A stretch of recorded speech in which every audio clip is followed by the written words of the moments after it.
You are tuned in to episode 27. Yes, I said it. Episode 27 for the Goodfellas podcast.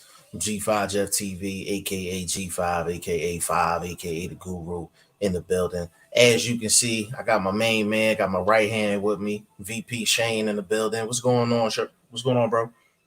I'm good. Easy like Sunday morning, bro. Absolutely, man. We had a crazy weekend of fights, man. Off top, big shout out to Shane, man, for holding it down. Hardest 5 hours. working dude. Hardest working dude in the sport, bro. Hardest Hardest working working dude. dude in the sport, man. No doubt, man. Big shout out to VP Shane, man. Off top, man, off the rip, man. Our favorite guys in the building, man. L Dub, the Plizzug in the building. Big shout out to you, bro. A Dub, we trying to hit Texas for the Castano and Charlo fight, man. Want to know if you want to come through. Boxing Learner, what's going on with you, player? Conrad in the building, and the new Cambo the King. Yeah, man. Big shout out to Conrad Boxing, man. I know he not in here yet, man, but big shout out to Bruce Goals, man. Really enjoying your channel, man. Enjoying the content and everything. Big shout out to Bruce Goals, man. But yeah, that's the talk of the weekend. George Cambosis with the huge upset. One second, Jeff. One Yes, second. sir. One second. Yes. One Yes. second. I will hold. Stay on the. Alright, cool. I just wanted to check something. No. I just wanted to check something. No something. problem. Go ahead. Problem. No problem at all. Adrian in the building. Adrian, what's going on? Did he predict Cambosis? Nah, he predicted. He got no points this week. Adrian didn't get no points this week. No, I got no points this week as well. But I should have got 7 points. I feel aggrieved. Bro, I picked a draw. That fight should have ended in a draw, bro. I am so upset. I predicted a draw for Fulton versus Figueroa. Bro, I was like, please give a draw. I would have sent you that $100 too. I'd have sent it to you. For a draw, I would have sent you the $100 for sure. Conrad, did anyone predict Cambosis? I think yeah. Was it 2 or 3? Second Ezra for sure. And Kiki. Kiki again? Bro, she only picks underdogs. She never picks favorites. She only picks underdogs. That's why she only picks underdogs, bro. Yo. And her team is an underdog too, them stinking Cowboys. But I love Kiki though. Like I love Kiki, like for real. Like that's a sidebar, but Adrian said bad week for me in the fantasy league. Bro, you know why it's crazy? Because he was in the top 4 last week, but after this week it was a bit of a struggle. Yeah, a little bit of a struggle, bro. But hey, listen, we got a while. Bro. Andre Southgate, he was at the top. He got 0 points this week as well. Because this is what happens when you got close fights. He picked Teofimo and he picked Figueroa. And obviously Fulton won and Kambosos won. Right. Well, I mean, obviously I picked Teofimo, but I did pick Fulton. I think everybody picked Teofimo, maybe. Yeah. Fucking Kiki, I'm gonna have to call her, yo. Like, why are you picking all these She only picks underdogs, bro. She only picks underdogs. It's crazy, man. Conrad said hats off.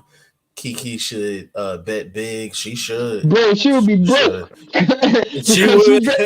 Every week she loses, but then 1 week she'll just get an amazing prediction. Her return is crazy. Second Ezra. Yeah, I think he picked Cambosis. He picked Cambosis. Are y'all cousins? He was saying Cambosis was gonna win during the live. So I have to give him credit for that. No, he wasn't picking just underdogs. He was actually saying it. I give Second Ezra some credit. I still think him and Cambosis is related in some way, shape, or form. Wait, I want to say this though. No disrespect to any other person that watches us, and I want to thank everyone who watches us. But I want to have a special thank you for Adrian, because Adrian stayed with me throughout the whole 5 hours. From the start to the finish, Adrian was commenting with me. Even throughout the toughest fights, like the hard fights, the hard undercard fights, when it was like I was real tired, Adrian stayed with me throughout the whole time, bro. I have to give a shout out to Adrian. Big shout out to Adrian. And let me get through the rest of these. And I actually got like 2 announcements I gotta make. Actually, you don't even know these, Shane. Andre Southgate, what's going on? Hey, bro, you got a donut this week, man. Andre, what's going on, baby? What's up with you? He said, I'll make a comeback. Hey, man, we all got to make a comeback at the Saturday. We all have to make, definitely. We all got to make a comeback. I should be 1 point behind Andre now. I think I'm updating it today. I'm updating it today, bro. Yeah, I'm updating it today. We got new players in there, so it's not automated. So it takes 7. Yeah, that's why. There's 7, and plus some people keep doing it under different accounts, so I can't do it automatic because there's the same name, different email address, so it's difficult. I have to do it manually. They trying to cheat. It's not gonna work. It's not gonna work. My boy Shane needs a raise. He was putting in work Saturday night. Brother, you need a raise too. You ain't even on the payroll. You know what I'm saying? I respect you. I respect you so much for that, Adrian. Hold on. Andre Southgate. Shane twisted my arm, changed to pick the full one. No, I told you that if you pick, you get $100 if you get the correct pick. I didn't tell you to change your pick. My man Rob Jackson in the building, man. Big shout out to Rob, man. Big shout out to you, bro. Hey, yo. The announcements. Yes, sir. 2 announcements. Number 1, behind the scenes, I'm in the process of getting the G5 merchandise together, shirts and all that other stuff. Well, what we're gonna do to roll it out, there's some specific people that we gonna send some free gear out to, some free shirts, some free hats and things like that. Just people that's been riding with us from day one.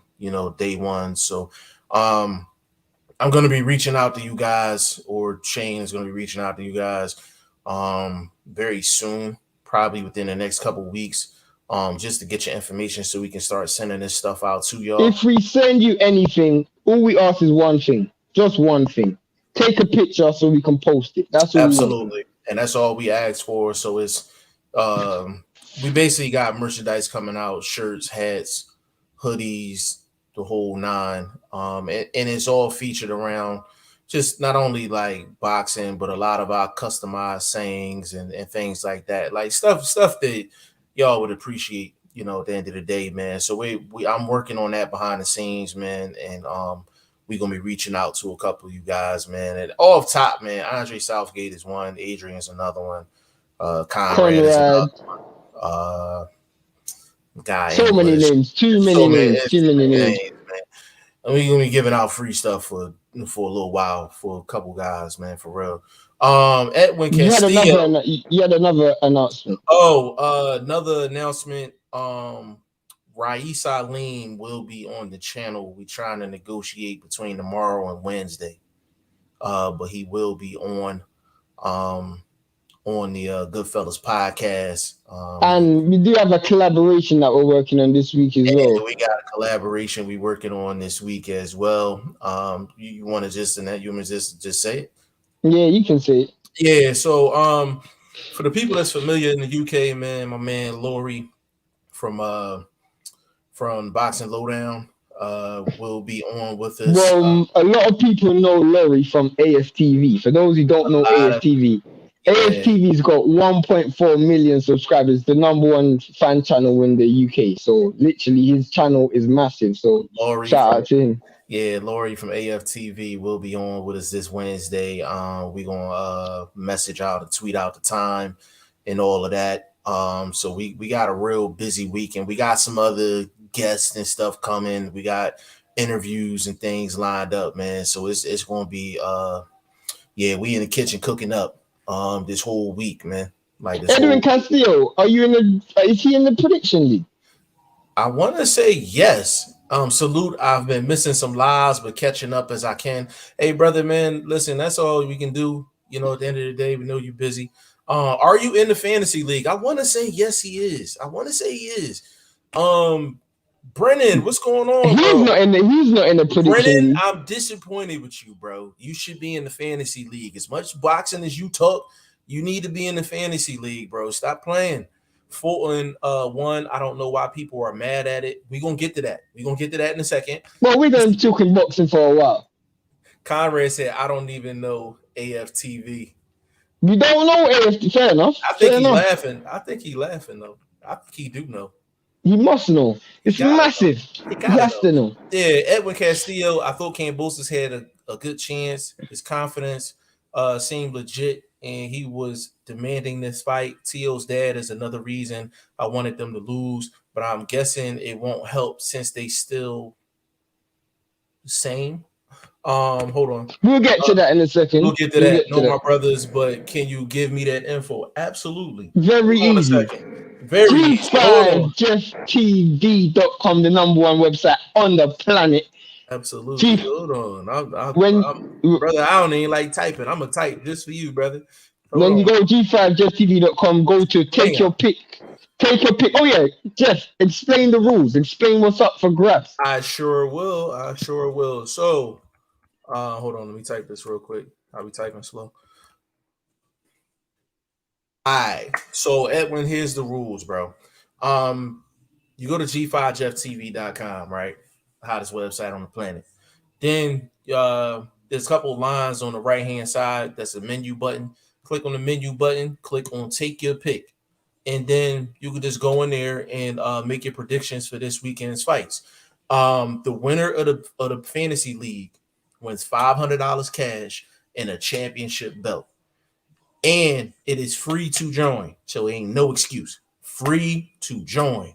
You win the league, it's $500 and a championship belt. We're getting busy, baby. So go ahead in there, go to G5JeffTV.com. We're real close to 50. When we get to 50, we'll do something for that fight week. We'll do something for that fight week. We're close to 50 people in the fantasy league, man. So we doing big things, man. We need you in there though. We need you in there. You can't talk shit on this channel unless you in that league. Yeah. You can't come in here talking unless you in that league, man, for sure. Second, Ezra, there's a thin line between an A-class boxer and a C- class performance. All it takes is belief and a hype. Teofimo. That's a real good point. I'm going to get to that. I think that's a fantastic point. I like that. Because you can be a good fighter, just have a bad night. That's kind of along the lines of my saying. Yeah, you're saying you got great fighters and you got fighters that fight great. Yeah, for real. Miles Williams, big shout out to you, bro. Who beats Cambosis now? I feel Tank beats him easily. We're gonna get to that. Y'all flooding the comments. He said, "What's up, fellas, man? Big shout out to you, bro." He said, "Great. How long are you streaming for today?" Who knows, bro? Who knows? I don't know.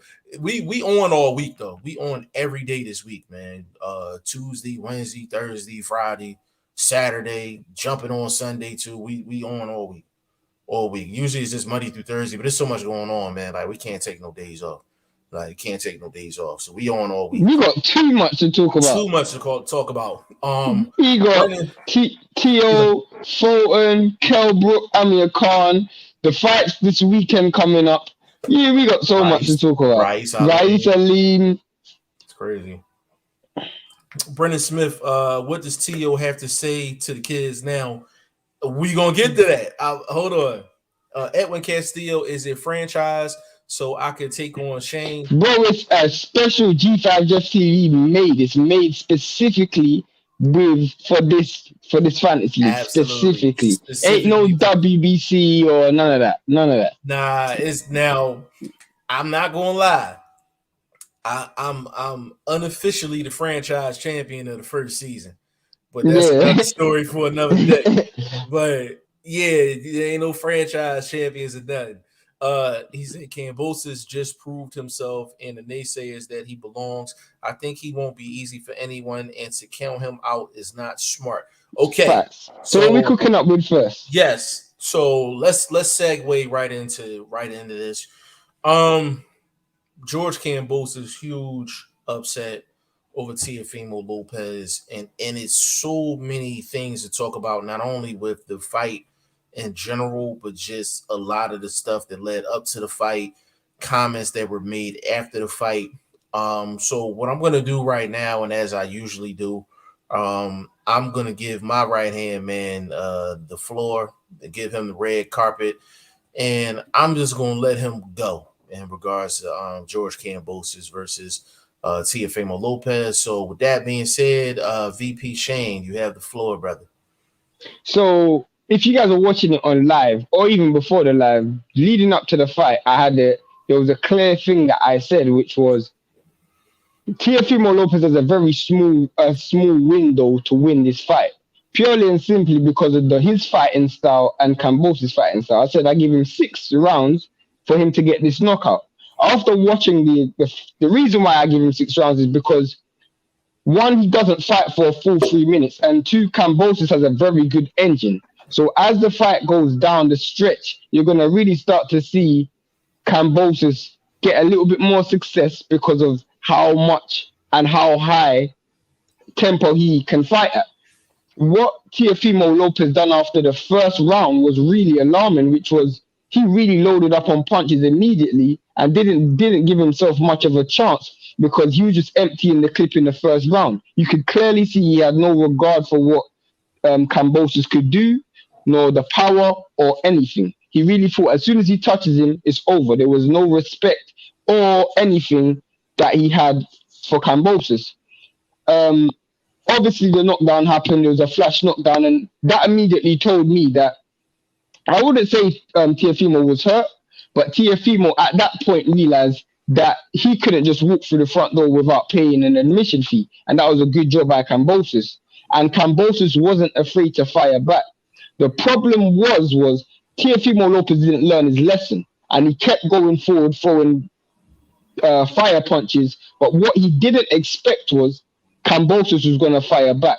And once the fight was at a fast tempo, down the stretch, it was always going to suit Cambosis. By the time he reached 7, 8, 9, Cambosis had a good lead because Teofimo Lopez was fighting in spurts. It was explosive, but he wasn't fighting for a full 3 minutes. So he might land a big punch here and miss another punch, but Cambosis is making him work throughout the whole entire fight. And he's paying him on the way in, he's paying him on the way out, and he's making him miss punches, which means Teofimo Lopez doesn't really get a chance to rest. By 7, 8, 9, and I do think Teofimo Lopez done well in those rounds. Those were the rounds that I actually gave him. No, 8, 9, 10, sorry. Those were the rounds I actually gave him. You could clearly see that Teofimo Lopez was no longer loading up with punches, but he had to set the shots up. But what that meant was he had to use more energy to set the shots up because at that point, he already had emptied the clip. Cambosos was still there, and once Teofimo Lopez knocked him down, I thought at that point the tide would turn. What we did see was not only did Cambosos have heart and the chin, but Teofimo Lopez didn't have enough left in the tank, which I predicted to stop Cambosos because he used so much energy in the first 6. And then after that round, Cambosis was tired, Teofimo was tired, but what you saw was one fighter fights tired better than the other.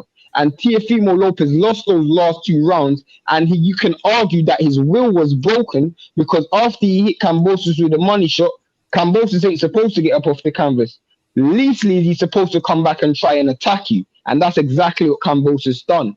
And after that, there was nothing left in the gas tank, and Cambosis kind of strolled to a points decision because those last 2 rounds he won pretty comfortably because there was nothing Teofimo Lopez could do to change, and that's how I saw it. Really good breakdown, bro. I don't have too much to add to that. I will add a few things though. Teofimo Lopez, for him to be so young, his gas tank should not be that small. That's just a problem. He showed it in the Nakatani fight. He slowed down in the Lomachenko fight. He slowed down in this fight. And sometimes it's kind of hard to judge if a guy's will is broken or if a guy need to go to the gas station. You know what I mean? Like, it's kind of hard sometimes, man. So it's Teofimo this is a prime example of when you go into a fight and you have absolutely no disregard for your opponent. When you don't have any disregard for your opponent, and I talked to Shane about this off camera, and I really sat back and I thought about it after we got off the phone. When you talk as if you have no disregard No for your respect. opponent, no No. respect, no nothing, there's only one way you can actually be 100% prepared, and that's if you're going into the fight to put on a show. And I don't think Teofimo came into that fight to put on a show. I think he came into that fight thinking this dude can't do nothing with me. So on the surface, I don't know the inside details of it, and we're gonna get to that a little bit later on.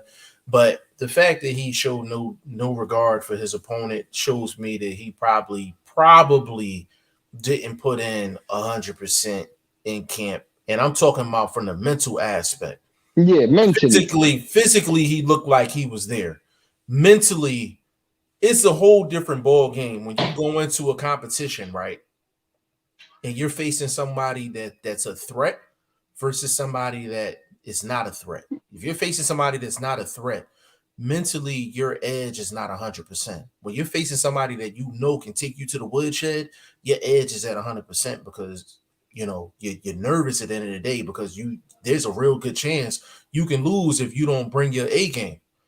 Teofimo didn't look like he had that edge going into that fight, and I felt like that was really the difference because I hate to say it, in terms of just talent, I'm talking physical talent. I didn't see much of a difference between Cambosos and Teofimo Lopez. No. And I'm talking hand speed, punch variety. I'm talking defense. Going through the process of the fight. Kambosos was better than Teofimo. Yeah. So there's a lot of things that Cambosos was doing that was either even or better than Teofimo. So the question you have to ask is that the case 9 times out of 10, or did he catch Teofimo at the right time? So that's the question that people have. But I think Cambosos put on a hell of a performance. And I'm a make this last comment before I get into another part of this fight. Is as far as Cambosos is concerned, this victory is kind of flip 135 upside down, and I've never seen a guy get called out by this many people in less Let's than run through these hours. comments. I'm gonna run through them. I know where we at. Blaze Philly 215 said, "What's good, fellas? What's going on with you, bro?" Sure. Swaro in the building. What's going on, bro? You, bro? Edwin said he has a great mindset to be at the top, and the trait that's very important aside from skills. Definitely. He showed that for sure. Andre Southgate, man, Cambosis shook up the boxing world. Thanks again, Shane, for robbing me of a full house on Fulton. You really did convince me to go for the $100. All good, though. I'm not too worried I will win. That's funny. Edwin Castillo. Hold on. Hey, Andre, a little tip, man. Never listen to the competition too hard when it comes down to the league, bro. Edwin said Tio showed immaturity and having his dad. I don't see him having success at 140. We're gonna get into his dad in a second. Yeah, Regis, Ramirez, Ortiz, and especially Josh stops Tio's, and that was before this fight. Now I give him no chance. What Ortiz is he talking about? I don't know what Ortiz he's talking about. I hope he ain't talking about Victor. Hold on. Edgar 0117. Is that DL Khaled? You meant to say is that DJ Khaled? Is he? I guess he talking about me. Talking about you. I ain't hear that one. That's funny. But big shout out to you. But because of that joke, you got to join the fantasy league, man. Go to G5JetTV.com. Join the fantasy league, bro. Edwin Castillo, Tio Senior is gonna walk into 140 like you're all bums. My son KOs you all. Then after the fight, sound like Don Vito. Look how they massacred my son. I legit said this before the fight. It's crazy, bro. I'm a cook senior. I'm a quick senior. Yeah, boxing learner Teofimo did himself bad. Miles Williams, Tio lost at the guard in his hometown. No one can say Cambosis didn't deserve that. No, he deserved that 100%. Definitely. 100%. And senior too. Facts, Edwin said, please, Philly salute. Second Ezra, Tio has good skills, a lot of mouth, and no intangibles. I like that. Conrad, Cambo has faster hands. Tio got defensive holes. He's wide open after his attack for a split second. I don't think he has faster hands. I just think as I always say, his delivery mechanism is so much better than Tio. Tio had no setup for his punches. From the first run, and I said that live, he had no setup. He was just wheeling these punches in, and they were missing by a mile. Let me read that comment again, because I actually got a good response. I think it's a good response. Conrad, Cambo has faster hands.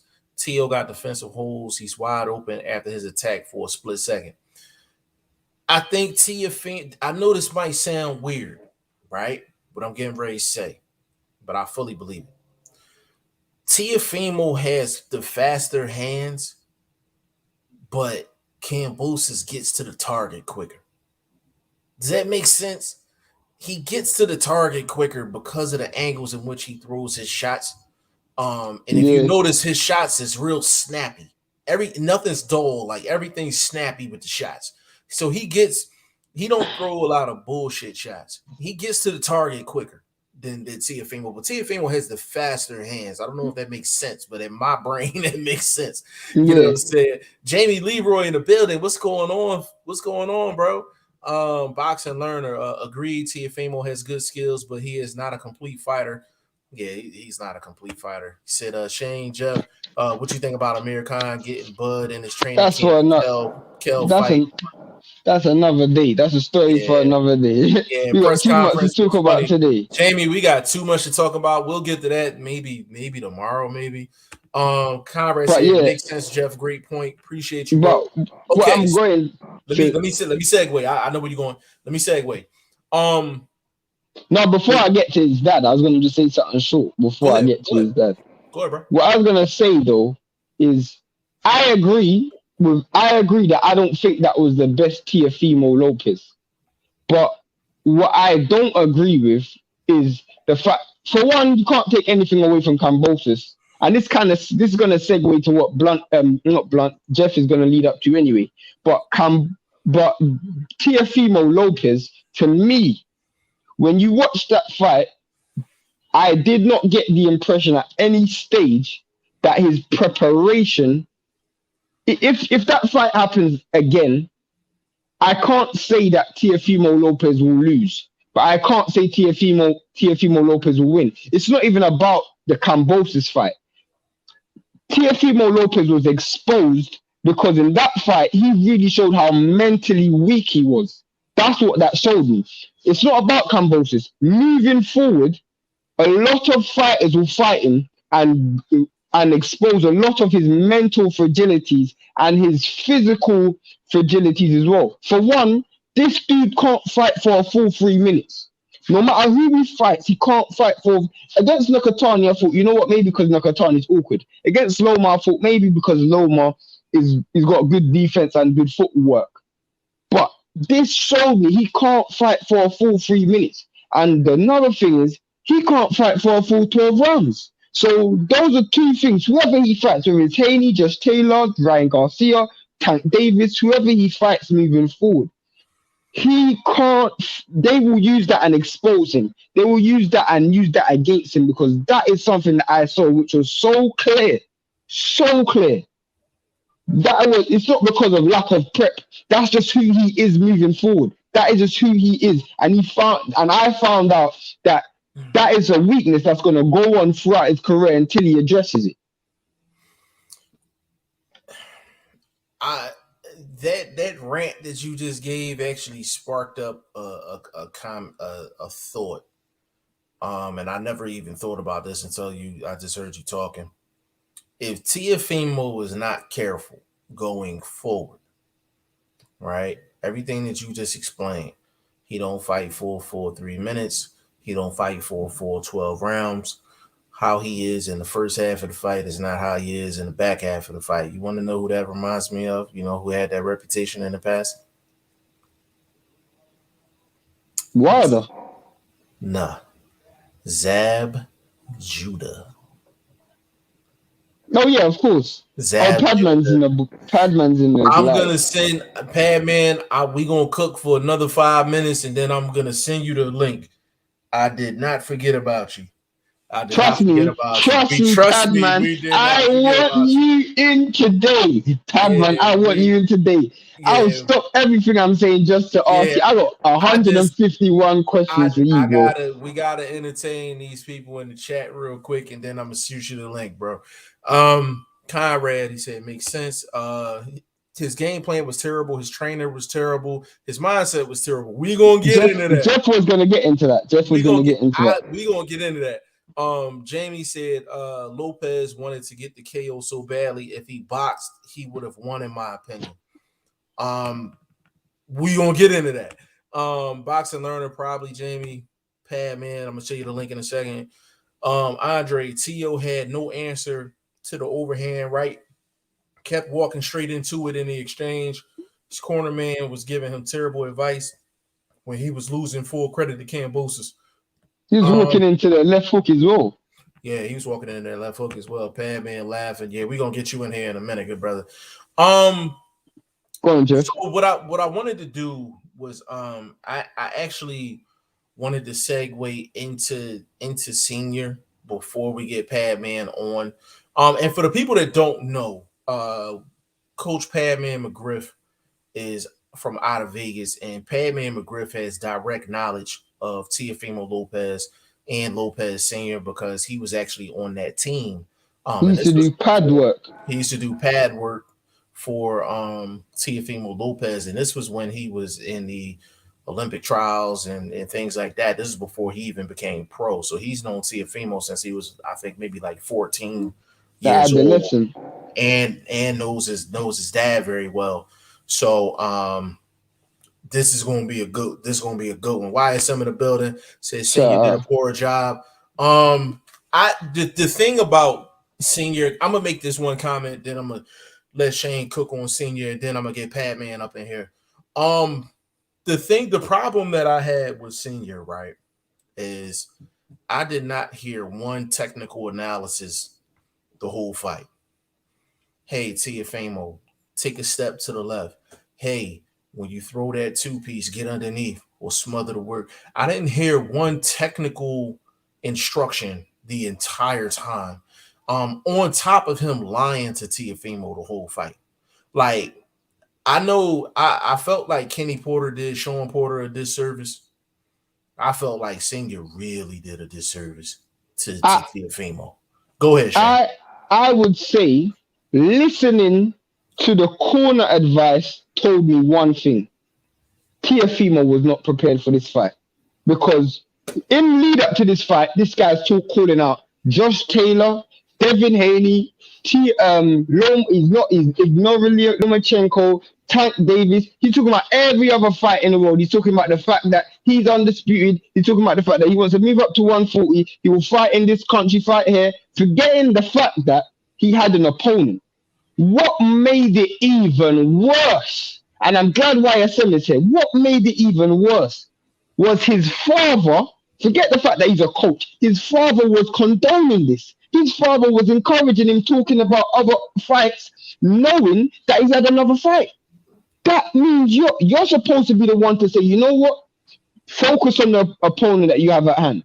The reason why I say I'm glad YSM's here, because YSM, imagine what Bozy would be saying to Jeron Ennis if that was Jeron Ennis. Bozy would be like, focus. Bro, you got a fight coming. Forget everybody else. Focus on the fight. It was clear that whatever Teofimo Lopez was saying, Senior was just jumping on the bandwagon. So to me, the sailor of that ship, can you hear me? Mm-hmm. The sailor of that ship is Junior. It's not Senior. Because the fact that he's in the corner telling him, oh, you're doing good, you're trying to appease him. You're not trying to correct him. You're not trying to tell assert your authority. Yo, you need to do this, you need to do that, you need to do that. You're trying to appease him. And the reason why I feel like that is because I don't know if people remember, after Teofimo beat Lomachenko, Teofimo had that breakdown where he was like, oh, him and his dad have not got on along, and his dad has been a bit tough on him. I feel like since that day, Senior decided to take a step back and almost jump on the bandwagon and be a fanboy of his son. You know what? My son's bringing the bag, so I'm not even gonna upset him. And throughout the whole entire build up to this fight, he was the one calling out other fighters. Bro, you gotta get your son prepared for this fight, and he didn't. He had his son overlooking an opponent. Yeah. Let me make this comment before I get in the comment section. Then I'm gonna get Padman in here. As far as the Boozy in this comment and the Jerron in this comment, if Boots was to ever do that, Boots would have to postpone his fight because Boozy would fuck Jerron Ennis up. He would fuck him up like big time. I mean, seriously, like he would fuck Boots Ennis up. Like he wouldn't even make it to the fight if he was doing that. And Boozy would never co-sign that. He would never do no bandwagon jumping like that. And that's his son. You understand what I'm saying? Let me get in here real quick. Derek Wiltz, big shout out to you, bro. Who does Teofimo beat at 140? Keep him away from the top guys. We'll get to that in a second. He said, I'm being politically correct. Why is some? You know, this is the last place to be politically correct. We ain't politically correct with nothing. I don't care what's next for Teofimo. I want to talk about what's next for Cambosis. Forget Teofimo. Yeah. Teofimo needs to go fire his dad. Yeah, Jamie Leroy, last few weeks, we had some good upsets in boxing. We just had some good action, period, bro. Conrad Lopez Sr. is completely lost. He talks like any drunk bum at the pub. That's a fact, too. Tank is the best at 135 right now. He just has to prove it. Brennan, we waiting for him. It's wide open right now for me, bro. YSL Boost. Go ahead. I was going to say, you can't overlook Devin. You still can't overlook Loma. You can't overlook Kambosos. You can't overlook. There's a lot of dudes at 135. Yeah, YSM said Boots is the ship. Mr. Boozy is the captain. There isn't any qualms about who runs that camp. That is an absolute fact. That is an absolute fact. Let me get my man Padman in here. Hold on a second, Shane. Go ahead, Shane. YSM said he doesn't need to fire him, but he shouldn't be number one trainer. Bro, you know why I say he needs to fire him? Because this is very similar to what I saw, and I can say I'm first-hand information. What I saw when I saw Eubank Jr. and Eubank Senior, where you could clearly see Junior was the captain of the ship, and the father was the cheerleader. And that's what I saw, especially in the corner when you're telling your son that he's winning the fight. You're not really telling him to help him. You're just trying to appease him. You're trying to appease his ego. That's the exact same thing. It's the same thing in camp. You need a person to tell you, firstly, the fact that they were overlooking their opponent, they disrespected the sport of boxing, bro. You don't do that. This is boxing. This is the sport that we all love. You got to show everybody 100% respect. And the first rule of boxing is you don't play boxing. So when you're in the gym, you give it 100%. When you're in camp, you give it 100%. You give every opponent 100%. And he didn't do that. He didn't. And his dad was the reason why he didn't do that. Because his dad was it's cool because Teofimo is young. It's cool to be overconfident and complacent, but what is not cool is for your dad and your trainer to allow you to do that. It's your trainer and your father to reel you in and say, come back here, we got something to do over this side. We got something to do over this side. That's what you do. You don't overlook nobody. You don't overlook anyone. And YSM, you know that because you spend so much time in the gym, you know how fighters think. That's not what a father and a trainer should be doing. You should not be overlooking your opponent, talking about, I'm going to fight Taylor, then I'm going to fight Devin, then I'm going to fight this one and that one. I'm going to move up to 140. You don't do that. You focus on the task at hand, and he did not do that. So I don't have no respect. He deserves to get fired. And I'm passionate about this because they disrespected the sport of boxing by doing that. And I firmly believe that. I can't hear you. I'm on mute. My bad. My brother interrupted me, man. He came in knocking on the door like he the damn cops. Said YSM said he doesn't need to fire him, but he shouldn't be number one trainer. Let me cook on that very, very quickly. Even though he probably shouldn't be the number one guy, forget me cook it up, man. Let me get my guy in here, man. For the people that don't know, let me introduce this man correctly. The guy that Teofimo and them shouldn't have let go to begin with. My man, Coach Padman McGriff is in the building, man. What's going on, good brother? Hey, your mic is real low. Is it me? Can you hear me? Can you hear me? Woo. It's low? Very low. Really? Yeah. Is your volume low? Check your volume, Padman. I got it all the way up. You got it all the way up? Yeah. Let me see. I don't understand why. It's both of us. So I'm wondering. I can like barely hear you. Come out and come right back in. Come out and come right back in. All right. Big shout out to my guy Tree James, man. Say fight week, baby. Appreciate you for jumping in, bro. Tree James fights on the 4th. Interview coming with him this week. I'm probably gonna do it tonight after this podcast.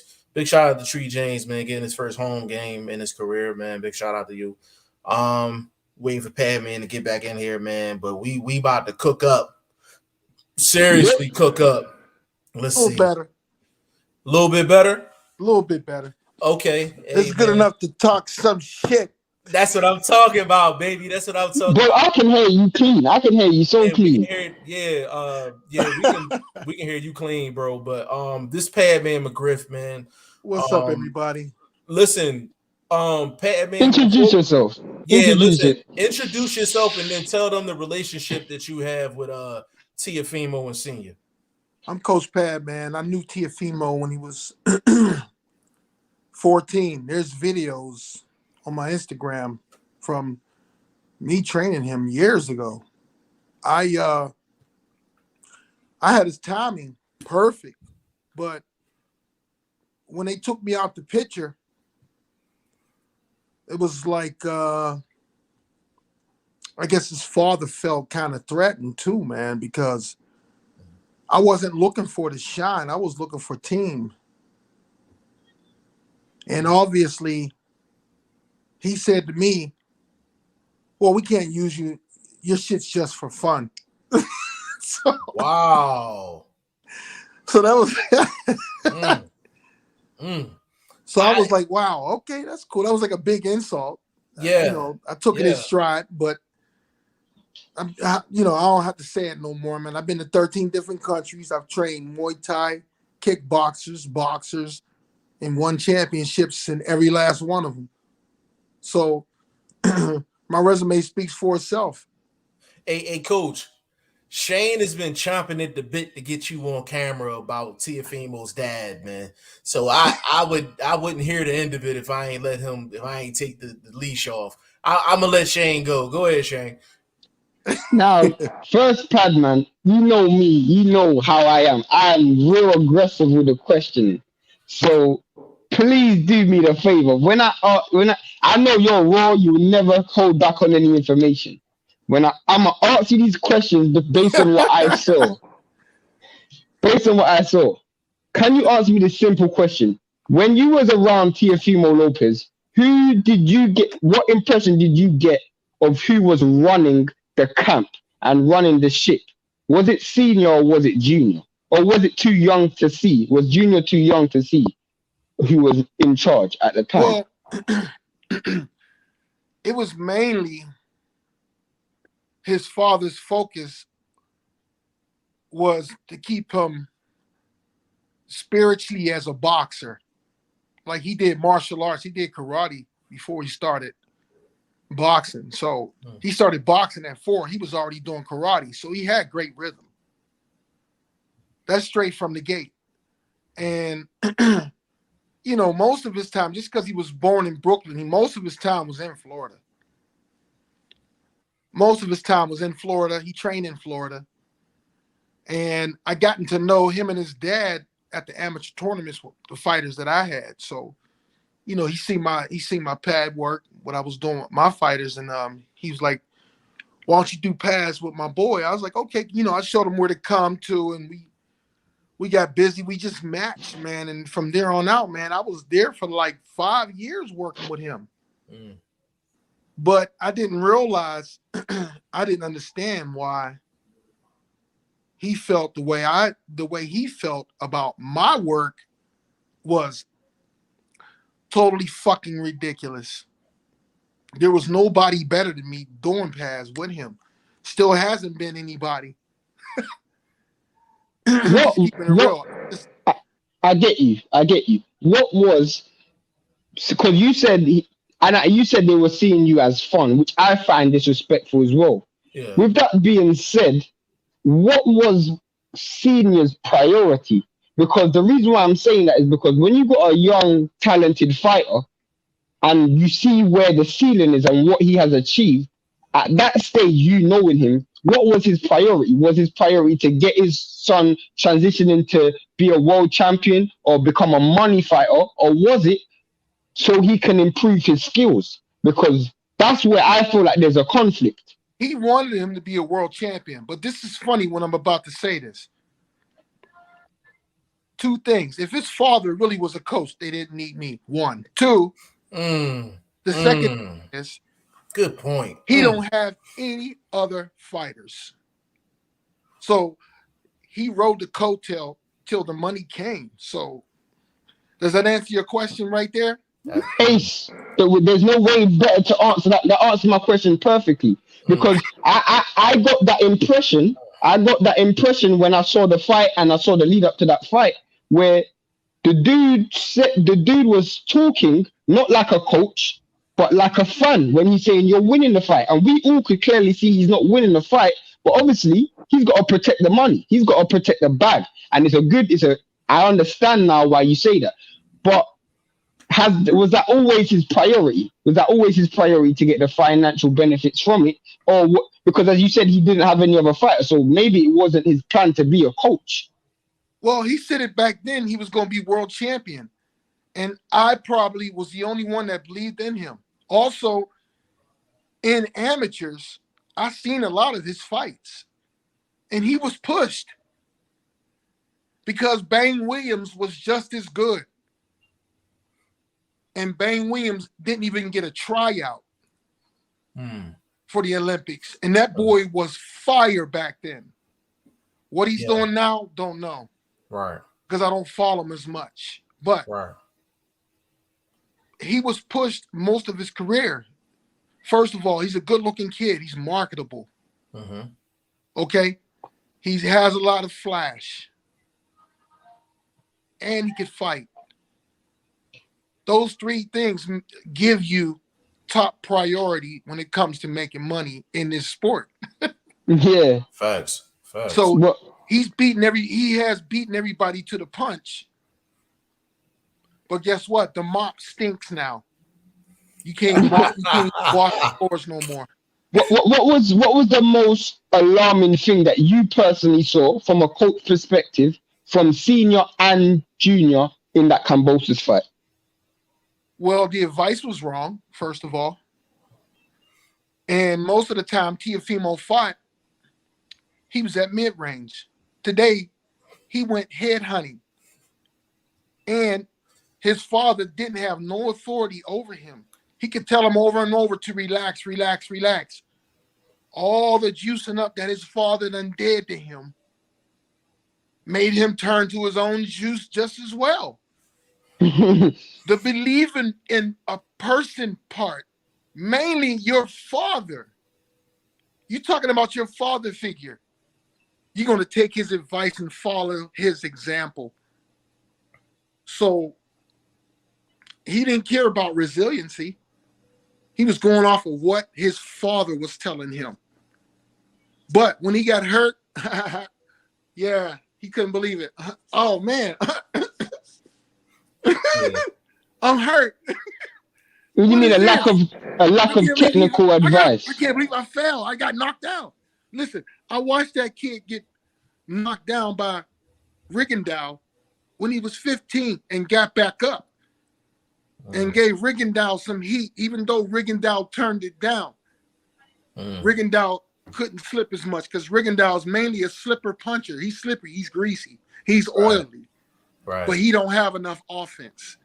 Mondo don't teach him enough offense because all they do is drills. They don't do fighting on the pads. Sorry to say, I don't care. Pedro Diaz used to be my idol, not anymore, because all he's doing is drills. So no disrespect to him. That's just how I feel. You know me, man. I'm gonna keep it right out there. Facts. So would you say there was a lack of technical preparation and it was more of pumping up and hype rather than technical prep for Teo in that fight? I'm for you right now. Boxer beats puncher. When a puncher's looking to kill, all the opponent has to do is box. And that's what Cambosos did. He outboxed Teofimo. Everything he threw was in combination, or after Teofimo threw, he countered him with a good shot. Facts. That was his game plan. And guess who had their hand down? Teofimo had his hand down. He wasn't twitching and doing all this shit, that fancy shit now. You should have been doing it. You just standing there in the middle like, I'm just going to go to war with you. I'm going to go to war with you. Why do you think he had that attitude? Because he doesn't normally have that attitude. Why do you think he had that attitude? It's his father, man. Juicing him up. Well, go on, Jeff. You could see, like, and I know Shane and I talked about this off camera. You could see that Teofimo had a clear disregard towards Cambosis as an opponent, and we feel like if you have a total disregard for your opponent, then mentally it's impossible for you to be 100% ready going into a fight when you feel like you have no regard for your opponent. What you think about that, Pat, man? No one's ever ready. Someone's always hurt. All fighters fight hurt. No excuses. You know what I mean? No excuses. All fighters. Floyd fought hurt for years. Hands hurt for years. Come on. Elbows. Come on. They go along with the injuries. You know. Stop killing the pads and just learn how to box. It's catching up. It's caught up, man. But he normally boxes better than what we saw against Kambosos. Why was there such a switch? That's what I'm confused. Kambosos did circles on his ass, in and out, circle, in and out, circle, in and out. He knew Teofimo was head hunting. Did Teofimo go to the body anytime? Maybe once or twice. Is that about it? That's about it. When you're mad at somebody got you juiced the hell up, only place you're gonna go is head hunt. You don't think to go to the body. Even when you get in a street fight, first place you're gonna go. Headshot. John Hughes asked a question. He says Teofimo was not right mentally. What do you think that was down to? Once again, when you got somebody you believe in, especially your father, right? That's the best answer you're gonna get. You believe in your father. The relationship took me out of their team. No, you don't need him. He's just for fun. That's what he told me, bro. Let me ask this real quick, Shane, and I'm gonna let you go again.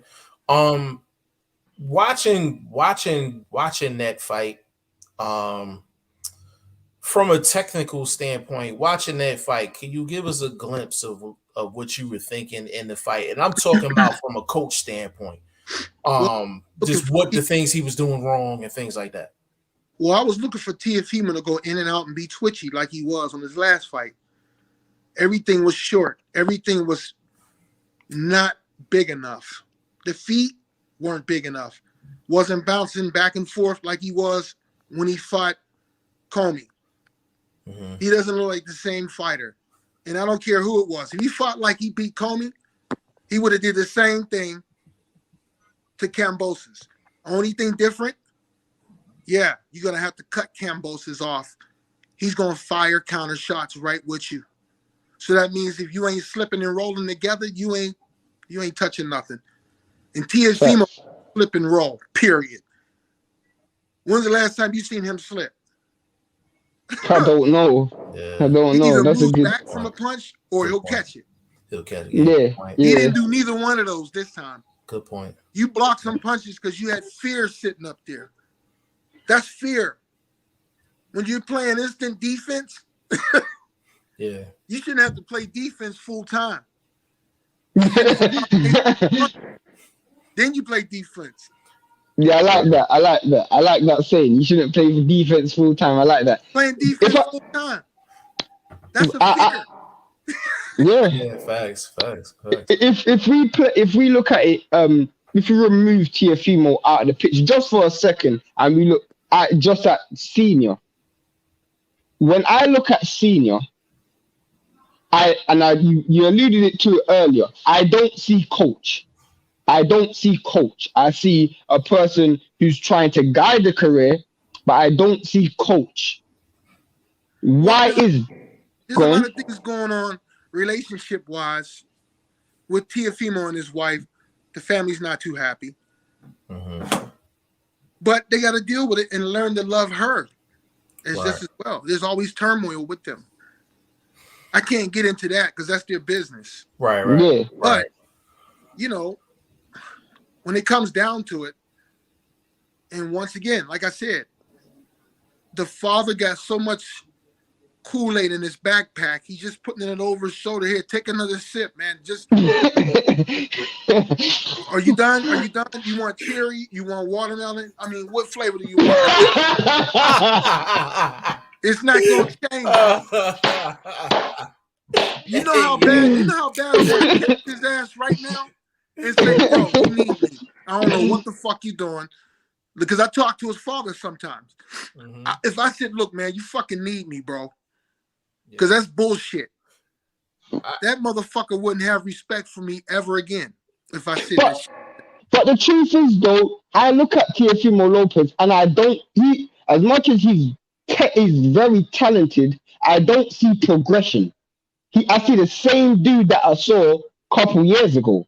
And even when I look at the training simulations they do, it's almost the same as what I saw 2 years ago as well. Like, I know it's limited because I only see it on Instagram, but correct me if I'm wrong. Once he won that first belt, his Instagram really blew up. Does that tell you it? Social media puts you out there. Oh, damn, he got a belt. He must be doing good. Yeah. So, social media will put you out there. Then you start posting stuff that looks flashy enough, but looks like you're training. You're only looking at 15-minute clip of somebody regularly. Yeah. So, social media shows everything of what he does. And hey, if he didn't like social media, he wouldn't be motherfucking putting this shit up on there. You feel me? So he want people to see what he's doing. If he got a problem with who or ever say anything, shit, you put it out there. Yeah. Hey, coach, quick question. You take the Comey fight, right? Right. And I think the main phrase I've taken since you've been on here is twitchy.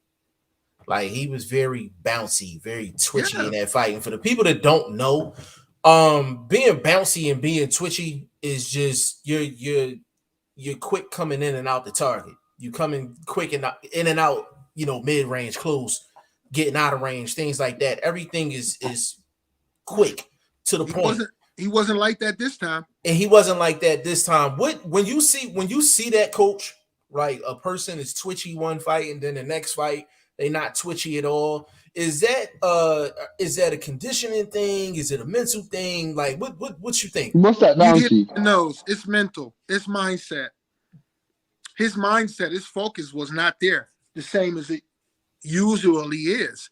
Right. Like I said, being gassed up, is one thing.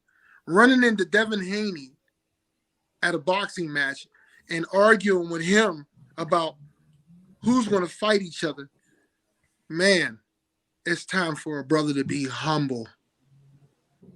It's even worse, Padman, when you got a fight lined up and you're talking about a fight that ain't even happening yet. You got a fight lined up and you're calling out Devin Haney and all of these other fighters, but you're not focused on your opponent. Yeah, you're not focused on your opponent. And I can't understand. That's his dad's fault, though, because his dad was there gassing him up as well. I don't understand how it's been postponed 3 times and finally they fight. And from all the hype, this is what we got out of you. Honestly, that's a fact. This is what we got out of you, and you're the champion with 5 belts, undisputed. You let somebody from another country come in here and take your shit. A coach, and you know the thing that's crazy? You can tell now, of course, we didn't have any direct knowledge of either camp, but you can tell just off of how Cambosis fought, you can tell the entire time he was completely focused on Teofimo. He knew his every move, his every twitch, all of that. Yes, he looked like he was fully prepared. Yep. And you can see Teofimo's twitch. You can see it. It's not hidden. It's a shake of the wrist. You already know. Conrad has a question for you. Do you think Teo will get mental support and coaching he needs now? So after what's happened, you think he'll get the coaching and the things that he needs to move him forward? You know, in this business, most boxers, when they take a defeat, it's tough on them mentally, physically, and emotionally. Mm-hmm. And why do they always go backwards? Well, let's work with him again. Right. You don't know how to move forward and do your due diligence. If you need 3 coaches to help you, hire 3 coaches. You get them. Doesn't matter. Yeah. Everybody got a different style. If they're all sitting there doing the same thing, then it's a waste of your time. Right. I seen in someone's camp, I'm not going to mention any names, and I was like, this is fucked off. These coaches suck. Right? I mean, seriously. If you ain't teaching somebody how to finish a punch. Right. Or you make that turn and pull it back, that other hand's already touching. Punches should be this far away from each other. They should be chasing each other, behind each other all the time. I see the gap so wide open on a lot of fighters. I see mistakes. I just do my own thing. I go my own way. I've learned so much over the years because I stay consistent holding pads because I'm a teacher through it. I teach through pads. I expect you to do it. I'm going to fight you on them pads. I expect you to do it when you spar. If you're not getting that, and Teofimo is not getting that, that's the honest to God. Can I say something off the back of what you said? After hearing the excuses, after hearing what senior and junior saying, both of them thinking that they won 10 rounds to 2 or 11 rounds to 1 or whatever, I personally don't feel like they've learned their lessons from that fight. I more feel like they're using more excuses to cover up instead of taking the lessons. So that means they're going to take more steps back. What do you think? Well, the assistance of delusional has kicked in. And once again, Big Kool-Aid telling Junior Kool-Aid, you won that fight. I know you won that fight. You won 10 rounds of that fight. What's your son gonna think? He's your son. He believes in you. So Hey, coach, if senior called you right now and wanted to put a situation together for you to basically jump back into camp with them, once the delusional part wears off, because delusional don't last forever. You understand what I'm saying? It don't last forever. Take that off, Shane. You're on mute. Yeah, I took it off. Okay. If he gave you a call in regards to that, what would your response be? Would you entertain that? I would say, let's get together and see what I got to work on. Real talk. And how long you think that'll take? probably 2 months Mm. on a steady basis. Do you take Senior out of the picture? Yeah, he really never bothered us because he didn't know what the fuck I was doing back then. Wow. Fair enough. And the same pattern that he has now is one of my patterns from back then. He's been doing the same pattern. You need to be versatile, man. You gotta have versatility. There was a question earlier that I wanted to get to. Do you think the delays were a factor in the outcome? John Hugh asked that question. Say that again, Shane. Do you think the fact that the fight kept getting postponed, you think that was a factor in why he lost? Actually, that's more time for him to prepare, to be honest. So he shouldn't have had no injuries. I mean, you're talking 3 times. So where did the injury come from? I mean, has he had it for a long time or what? Is it, fighters fight with the same injuries over and over to the next fight with the same injury. Right. It's difficult.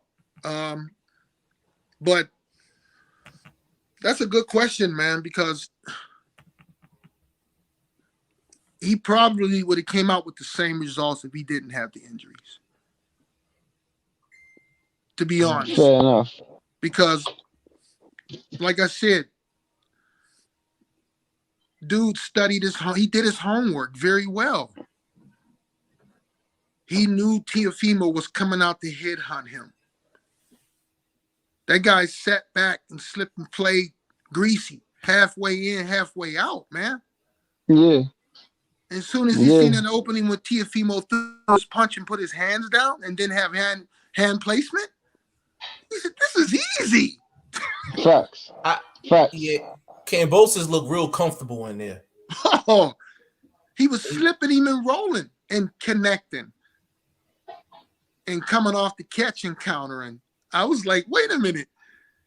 I've never seen Teofimo only throw one punch. I usually see him throw at least 2 to 3 punches in a combination. Not today. It was different. Yeah, the stuff that Cambosis is doing is usually what Teofimo does. Like, he kind of took a page out of Teofimo book. He sure did. And you know why? Mm-hmm. The coach that coached Cambosis, yeah, grew up with Teofimo and his father, watching him grow up and train. I ain't know that. Knew everything about his ass.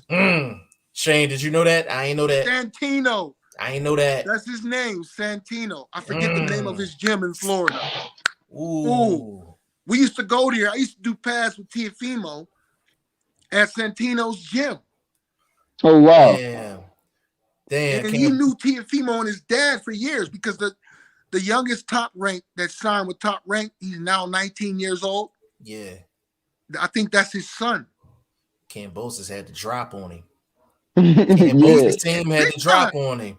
Oh, my man, hold on. My man L-Dub. L-Dub the plug. This is him. He told everything, man. Come on. Javier Centennial. Huh? They said, my man L-Dub the plug said Javier Centennial. He said, that's what you're talking about. That's his name. Yeah. L-Dub is the GOAT with that, boy. He always knows what he's talking about. Shout out to L-Dub. Know every motherfucking thing about that nigga, man. That's a soundbite right there. That's a soundbite right there. But you know the thing that's crazy? Damn, like Cambosis had to drop on him the whole time. Plus, he basically had a year to prepare. This is who you're talking about. Diaz trained like I said, I've been to his gym in Florida. When I lived in Florida, I trained Teofimo with his father over there. After Teofimo sparred and after he sparred, I did pads with him all the time. We went over there. We was always over there, bro. It's funny as hell. He know everything about Teofimo. I don't care. Hold on. Let me say it the right way. Everything. Hey, coach, you know the thing that's crazy, and I didn't even know that. I didn't know that. Let me ask you this. The fact that you just dropped that bomb on us, right? Because I promise you the boxing world does not know that. They do not know that. Okay. Oh, he changed the manual taking too. Yo, that's crazy. We gonna get to that in a second. But coach, you know the thing that's crazy is, and you say this all the time, is chess, not checkers. The fact that Teofimo and his dad should have known that Cambosis had people in his camp that know him very well. Don't you think it would have been smart for them to call someone like you that kind of has the drop on them as well to kind of figure that out? Hey, Cambosis found somebody in the gym, in Javier's gym, that fights just like Teofimo. That's all he had to do, man. That's literally. That's all. And bro, the nigga had 12 months to fight him as well. He had 12 months. He had 12 months to prepare him as well.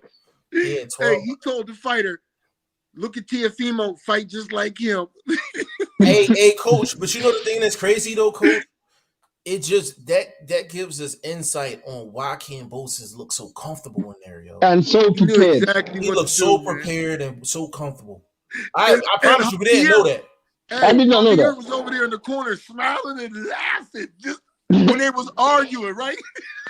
Yo, he was in the corner just laughing at it, man. Like, I did not know you that. don't know what you about to get your what? Yo, that's crazy. I mean, I was gonna say, because this is what I was thinking. In my opinion, with the flaws and the mental fragility that I saw in Teofimo Lopez leading up to this fight and in this fight, someone was gonna beat him anyway. But it was just so graceful that it was Cambosis. But now I know that Cambosis had the drop. It just makes so much more sense. Hey, they got his ass, didn't they? Oh my god! Like, and the thing that's crazy, coach, I know it ain't gonna be no rematch, but if it was ever a rematch, in the contract, no rematch. Yeah, it would probably be worse. Hometown, Cambosis, they gonna fight him again. And you know what? I'm glad you said that. I'm glad you said that because Cambosis now, he got everybody and their mother calling him out. Understandable. But here's the thing. Actually, you know what? This is a question for you, coach. So, I know we're gonna go with this. We got the same brain. So Cambosis, right, has been connected to Tank Davis, right? So, in your opinion, I'm gonna put the scenario out there. You tell me if the fight happens. If Cambosis calls Floyd Mayweather right now and say, "Yo, I'm gonna give Tank a shot at all these belts under one condition: he got to come to Australia to come get him." I wasn't gonna ask that. Huh? You said Tank? Yes. He would take that fight in a heartbeat, bro. I'm talking Floyd. I'm talking Floyd. Would Floyd let him? Oh, Floyd would let him. He would take it in a heartbeat. What about Devin? And guess what? After he wins those belts, Tank will probably move up. And they'll just get rid of those belts so he never have a loss in that category. Now Teofimo got a loss in his category. Now he's going to a different weight class. You can't blame it on conditioning anymore.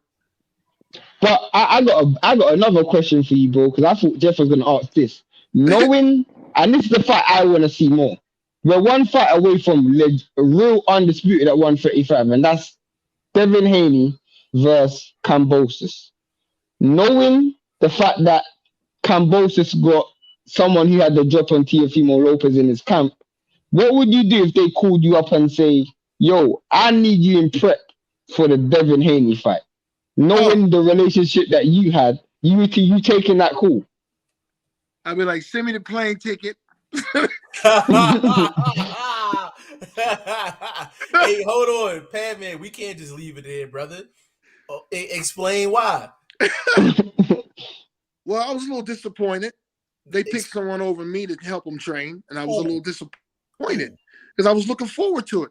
I was looking to make him more creative, and he picked Ben Davidson. So this is the second time that they used Ben Davidson. So you talking about Devin, right? I'm sorry? You talking about Devin Haney, right? Because people don't know. Okay, go ahead. Yeah, but they picked Ben Davidson. This is the second time they use him.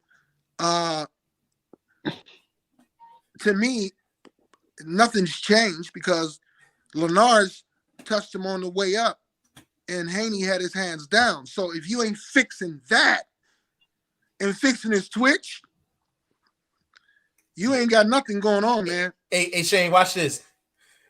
How's Ben Davis and pad work, coach?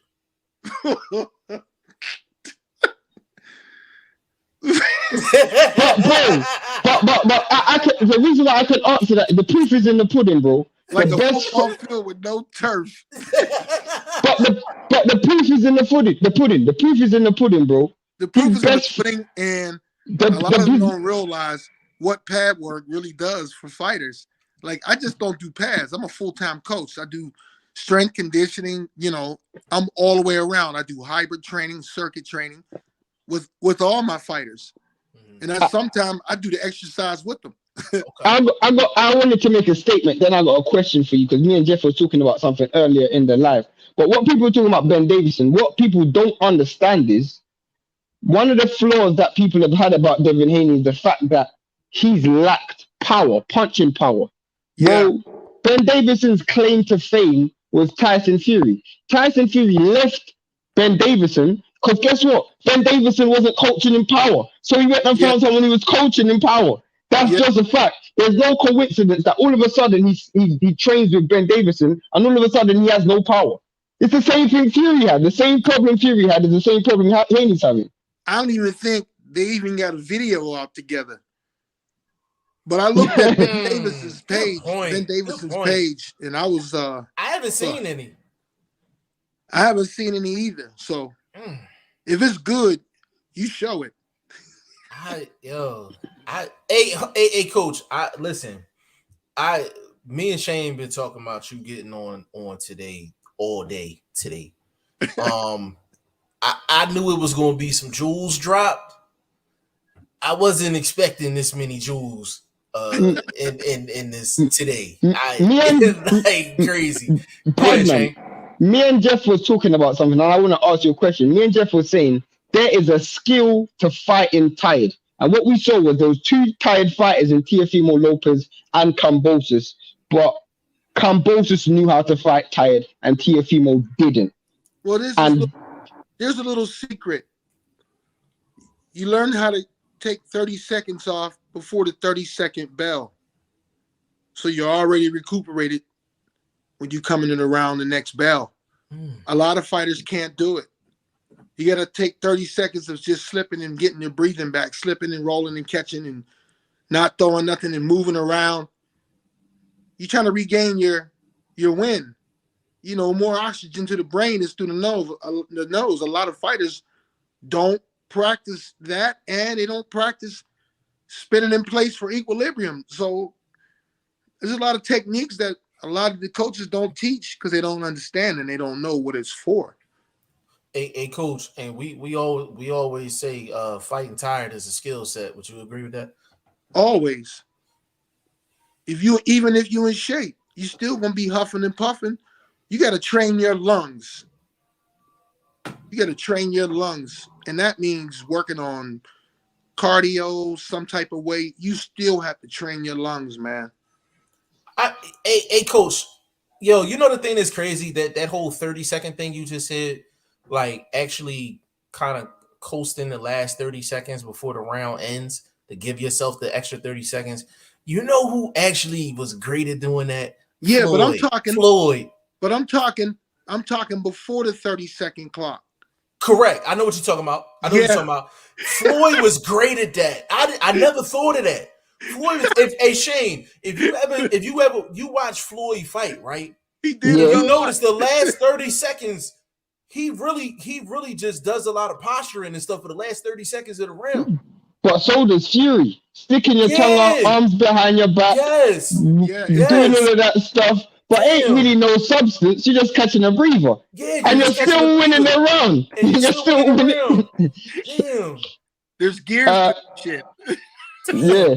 But there's confidence to it as well. And it goes back to the point. There's great fighters and there's fighters that fight great. You need to know how to fight great. And there's little tricks of the trade that get you in those positions. And Teofimo Lopez just don't have great ring craft.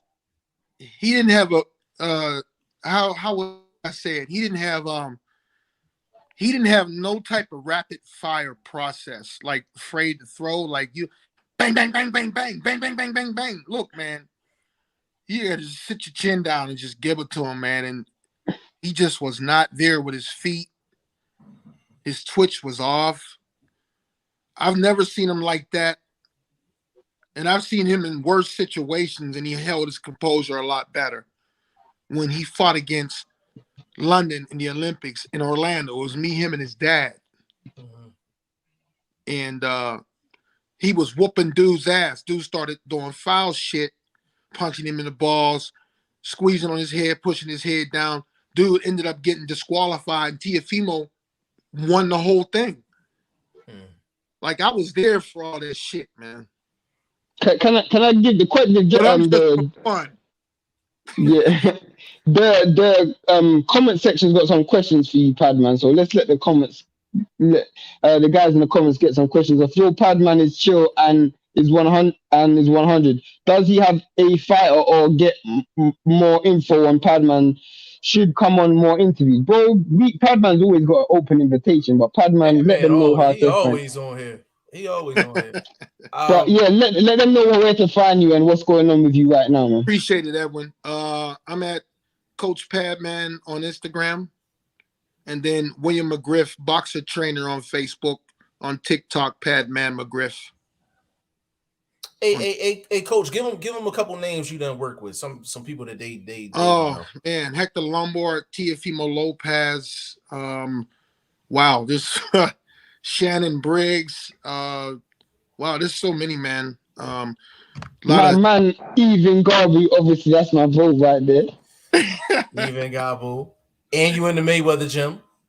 Yeah, I was in the Mayweather gym. I trained Andrew Tabiti for a while, along with their team.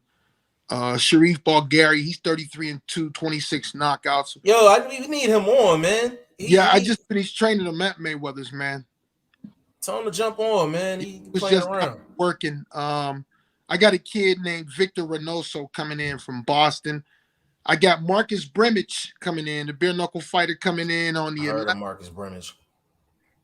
And somebody else I got coming in too. So, and then I got.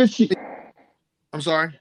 I was gonna say I even see you in a picture with Ngannou, the UFC fighter. So. Oh yeah. And then I got Jordan Levitt, UFC fighter. He got a fight coming up, and then Christopher Curtis, great fighter, man. Just dominant fighter, just amazing, man. Just right now, it's a blessing having them UFC fighters here along with my boxers, right? Because the UFC fighters is getting to understand what boxing is really about more and more, that you got somebody actually teaching them how to throw it. Now, I also do teach MMA boxing, which is the distance hook. Doesn't turn over, stays sideways. So, you have to learn how to have, it's the same thing. They got to have their hands out in front of them and turning the shoulder, turning the hip, freeing up the hip, loosen up the foot, turn the hip. Like if these UFC fighters or MMA fighters ain't doing that, you ain't touching nothing. You just getting caught with kicks. Right. And the same with these boxers. These boxers, they got to finish the combination. Like I said before, defense ain't necessary all the time. Like this all the time. It's just like what was that phrase again, Coach? What was that again? Full-time necessary all the time. Full-time defense. Full-time defense is fair. Full-time defense is fair. That's a fear. Dang. You have a fear right now. You know what I mean? You're fearing what is about to be coming at you. That's a fear. That's a fear. You got so much timestamps. You got to click all these and put these on Instagram. Bro, you're making my work hard, bro. Yo, I'm probably man. Yeah, it's gonna be a long night, man. It's gonna be a long night because I'm gonna have to chop all this stuff up, put it on Instagram, put it on Twitter. All that, because it's just because the one thing you've done is you've given insight on why Teofimo looked the way he looked, and it's beyond senior. Yeah, you understand what I'm saying? The mindset is not going to change, man. It's not going to change. G5, it's not. So, but Kool-Aid trainer. I'm gonna use that, bro. The Kool-Aid trainer. You're great for you. Hey, sharing is caring. Nigga said when you want grape, when you want watermelon. Hey, like I told a motherfucker before, hey, I'm done with internship.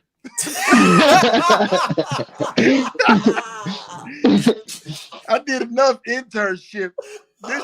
This shit costs money, nigga. Yo, Man, man. this shit costs money. Yeah, for real. People There's say another comment. There's another comment in here, say all Pat, the man. time, your elbows don't hurt. No, because I do pads every day. Michael Johnson, big shout out to you, bro. He said that's why a lot of fighters mess up. They try to steal the end of the round and can't keep up after the sixth. That is so true, man. That's true. That's true. And the thing that's crazy is one of the famous people that actually did like the last 30 seconds trying to steal rounds was actually Sugar Ray Leonard against Hagler. But I think that's the main reason why he lost that fight, because he was coming out early in the next round, gassed. He spent the whole first minute of the next round and just Hagler was just going off. You know what I'm saying? He was going off. That's a great point. I'll never forget that fight. I'll never forget. That was an amazing fight, man. I thought that was a robbery, man. I watch a lot of Jersey Joe Wilcott, a lot. I train most of my fighters just like that, dancing and moving around right in front of your ass. I'm not going anywhere. I'm gonna slip and roll you like Sweet Pea Whitaker, slip and roll right in front of you. And the great thing about that, Coach, is when you're slipping and moving like that, you're not taking yourself out of range to lane. Nah, man. All this is that he's not hitting you and you're hitting them.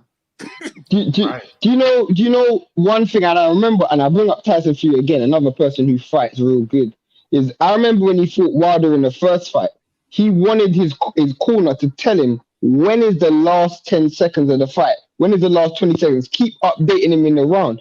And Tyson Fury is one of the best fighters in the world at winning fights, not throwing punches. All this dude does, if you watch Tyson Fury, this dude will put his arms up, do all of that, arms behind his back, sticking his tongue out, all of that stuff. But all of that stuff ain't really costing no energy. He's not spending no energy, bro. Shane, you remember what I called it, right? Yeah. Being an actor. Oh yeah. Being an actor. And the thing is, be an actor. And the thing is, if you notice, Tyson Fury does that towards the end of rounds. He don't ever do it in the beginning of the round. Yeah. So he's literally acting his way to like a 1 minute break. Of course. Before the break. It's still winning the round, yo. It's crazy.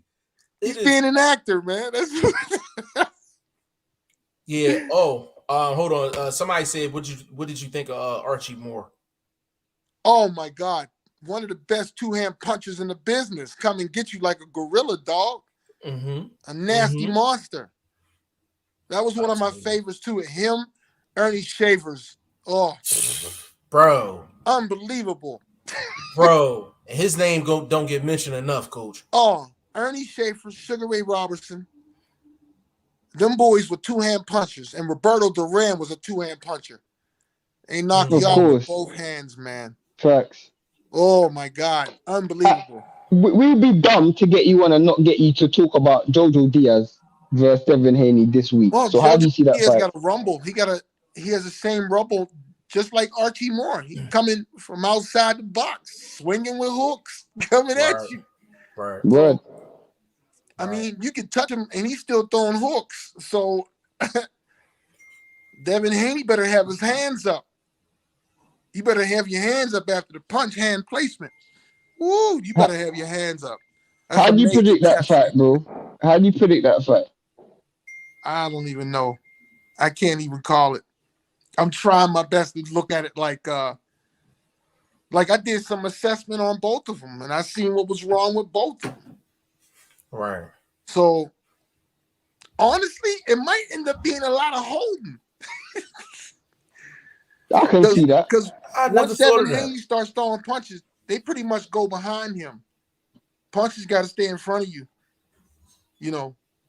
Once he starts throwing big and hard, he sometimes get his punches behind him, and they should be in front of him. It'd be shorter, faster, more effective. And if Jojo Diaz takes a long hook and it's extended too long, he's still gonna be throwing his bullshit hooks too. So, yeah, that's a fact.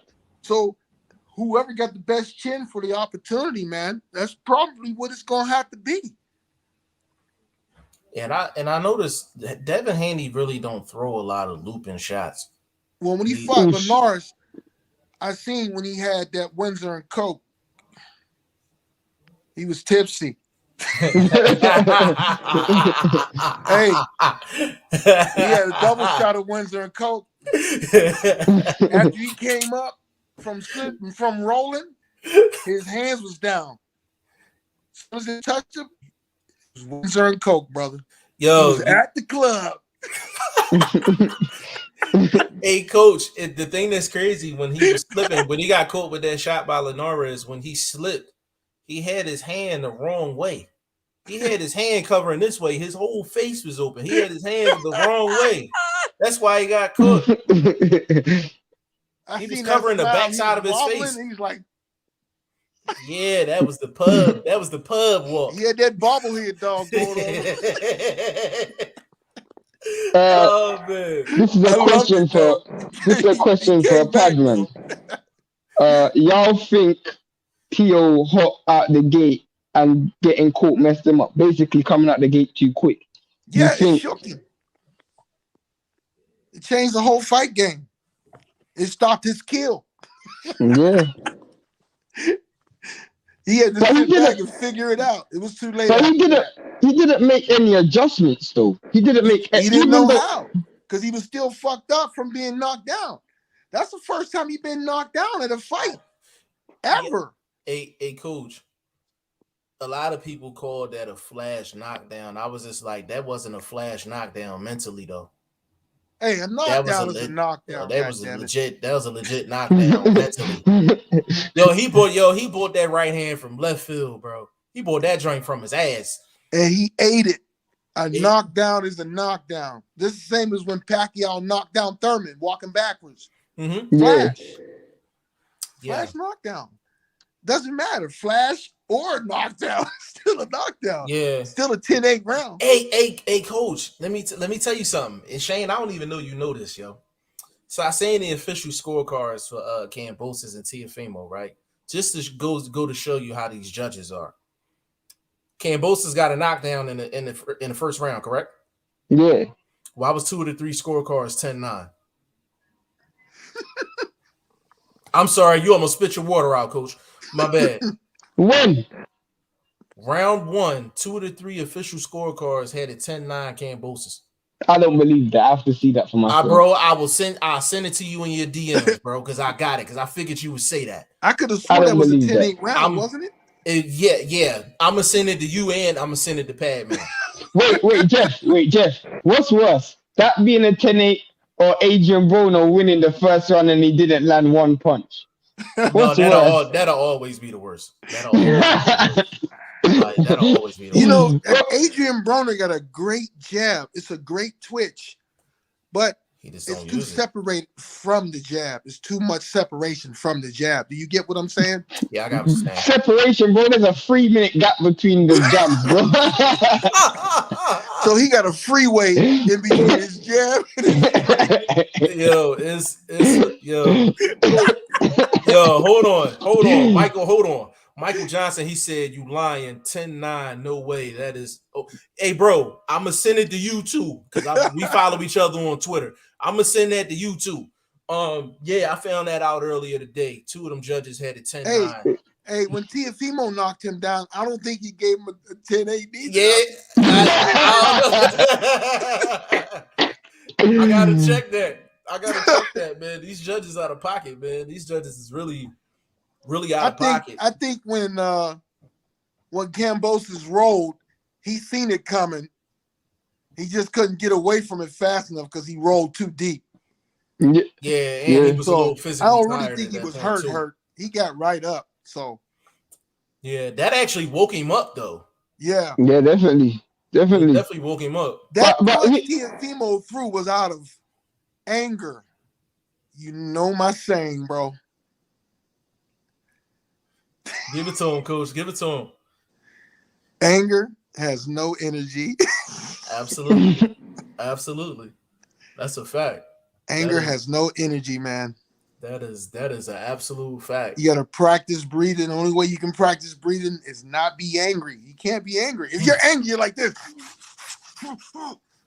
You gotta be calm, smooth, cool, collective, man, when you throwing punches and having a good time. That's why I love still boxing, man. Oh my goodness. Yeah. Definitely. Judges gave Teo points for being reckless in round 1. Bro, jaw.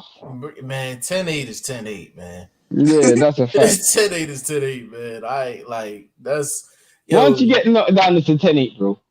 Unless after you get knocked down in that round, then it's different. But once you get knocked down, it's a 10-8. Yeah, nothing Teofimo did in that round was bigger than the knockdown. Well, when he went back to that corner, he was like, yeah. He was looking around like, I can't believe I just got. You gotta hold your composure. You gotta do a better job. Relax, man. Yo, relax, man. It's crazy because I'm like, kill yourself or you'll kill the motherfucker out there, man. You gotta relax, man. You just jab, man. Yo, no technical analysis at all. At the end, he said you got your ass whooped to his son, bro. The worst thing was, bro, when the dude was taking pictures with Cambosis. Literally, you don't see those pictures, bro. The dude's taking pictures with Cambosis. Teofimo didn't even want to shake dude's hand. He was like, it's cool. He's like, yeah, it's cool, man, it's cool. Yo, and you know the thing that's crazy? Coach?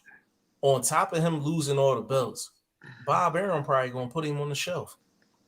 You think Bob Arum got bought out by Eddie Hearn? Yeah, but he signed an extension with Bob Arum. Who did? Teofimo, yeah, but so Eddie Hearn had to pay both of their asses. Yeah, but Eddie Hearn's cool because Eddie Hearn's got options on the winner, and he's got Devin Haney, so it don't really make a difference. Yeah, he good. Yeah, Eddie good. Bob Arum got a couple million too, just like Teofimo. Oh yeah, he got. It's all part of the business, man. Yeah. But the truth is, everybody won other than Teo. Everybody won other than Teo, because Bob didn't have to put up the guarantee. Eddie Hearn got the belts on his side of the street, and Teofimo Lopez literally took a massive L, bro. He took a massive L. Hey, listen, I'm gonna say it like his father said it, which is fucked up. The motherfuckers, I'll never fight in the zone again. Bullshit. Highway robbery. I ain't fight on the motherfucking zone again. Let's go, man. Let's get the fuck out of here. Get your belts.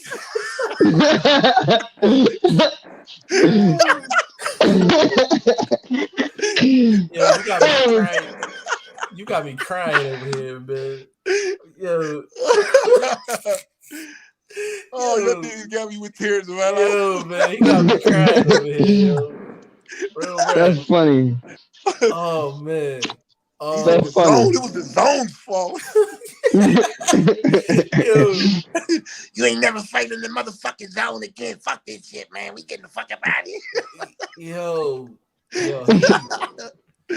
was talking like he was at the bar, man. I love him to death, though, man. I miss those guys too, man. I miss them both, but it's beyond my. They beyond my league, man. I'm just for fun. Yeah, that's crazy. So. That's man, crazy. They forgot I make money too. But the truth, bro. The truth is, bro, that L that they took right there, that wasn't fun. that wasn't fun. That was a statement. That was a statement to shut your mouth and be humble. Facts.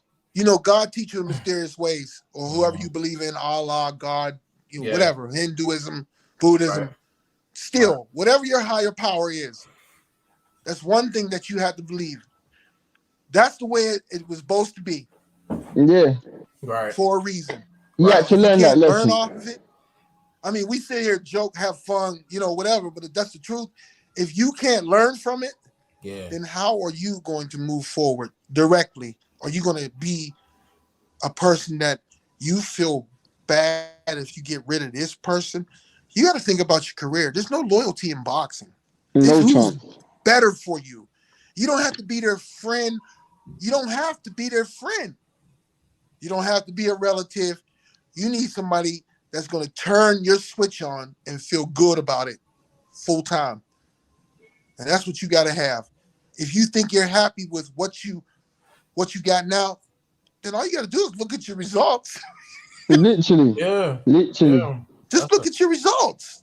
Like, who is to blame? Yourself. They're not blaming anybody right now. They're blaming the zone.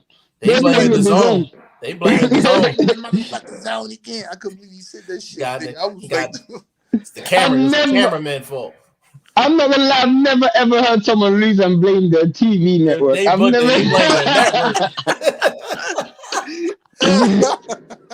network. what the TV network or the CEO of the TV network is throwing punches?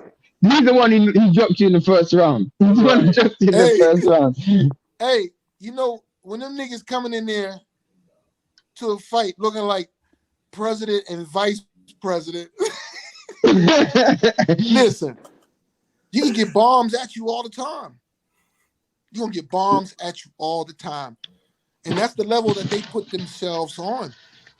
Yeah, a humble approach is the key, man. A humble approach. And coach, and things is not going to change until they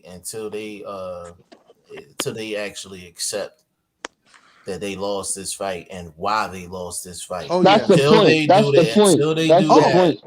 Until they do that. You know what, G5 and Shane, you got to also remember, the talent has stepped up on him also. Absolutely. So good point. So somebody's going to have to make some changes. Is it going to be the fighter making the changes, or is it going to be the father making the changes, or is there going to be no changes? Coach, can you think Senior can handle another person in the camp with them? That's a good question. Let me tell you, he has had other people in the camps. This is straight up real shit right here. Mm-hmm. This is straight up real shit. Talk to me. I hate to say it, but they don't allow niggas in their camp. Yeah. It's too much shine for a nigga. Yeah. So most of the motherfuckers they got is their kind. Or Spanish or Latino. But you want to fight like a nigga. Yeah, you do. Yeah. So you don't fight like the typical Mexican. You don't fight like your Zerdos or your Jojos or you know those dudes that mess it up and go in there and make it messy and rough and tough. You don't fight like a typical Latino fighter. No, you don't. You don't. Hey. Yo, you know, you want to know what else he said, yo, in the build up to the fight, yo? Had me kind of pissed off. He said he's fighting at the Garden, and then he said after this fight, he gonna be the next Cotto of New York. I'm like, who said that? Mr. Lopez.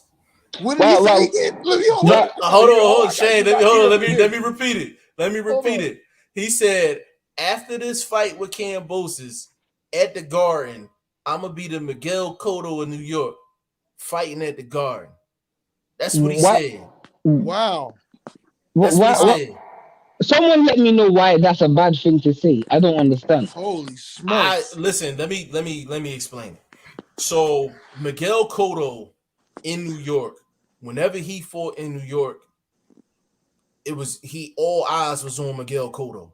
Whoever he was fighting, all eyes was on Miguel Cotto. So it's kind of similar to if AJ was fighting in the UK, everything stops. Everything stops. It's the equivalent to that. So when Cotto was in his prime and he was selling the guard, he's selling the Garden out. He's selling the Garden out.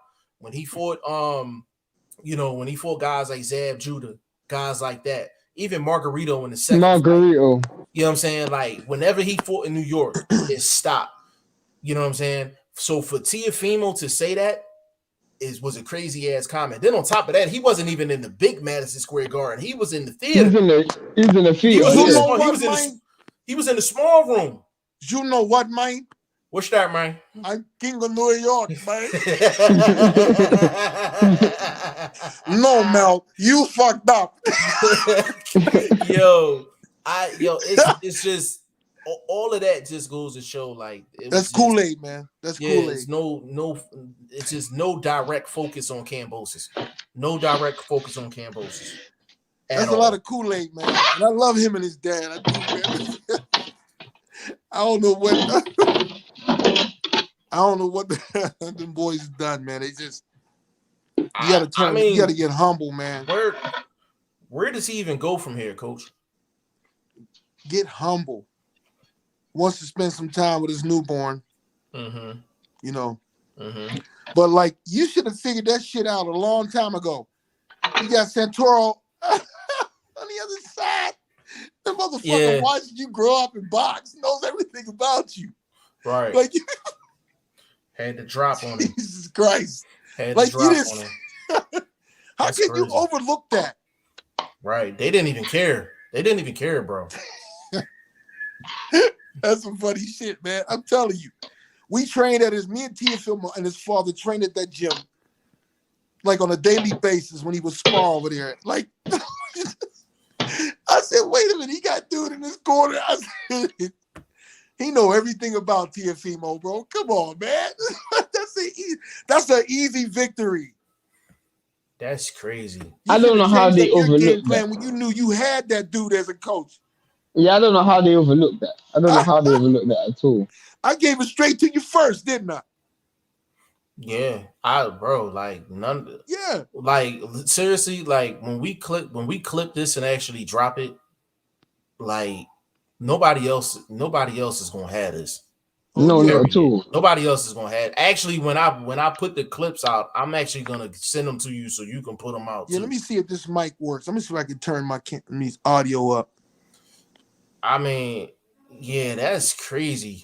That's crazy because I'm watching the fight and I'm like, yo, Cambosis is really in here in the living room, feet up on the couch, all that on the coffee table, all that. I'm like, he real comfortable. And I just thought maybe it was his good prep, but yeah, damn, he had to drop on him the whole time.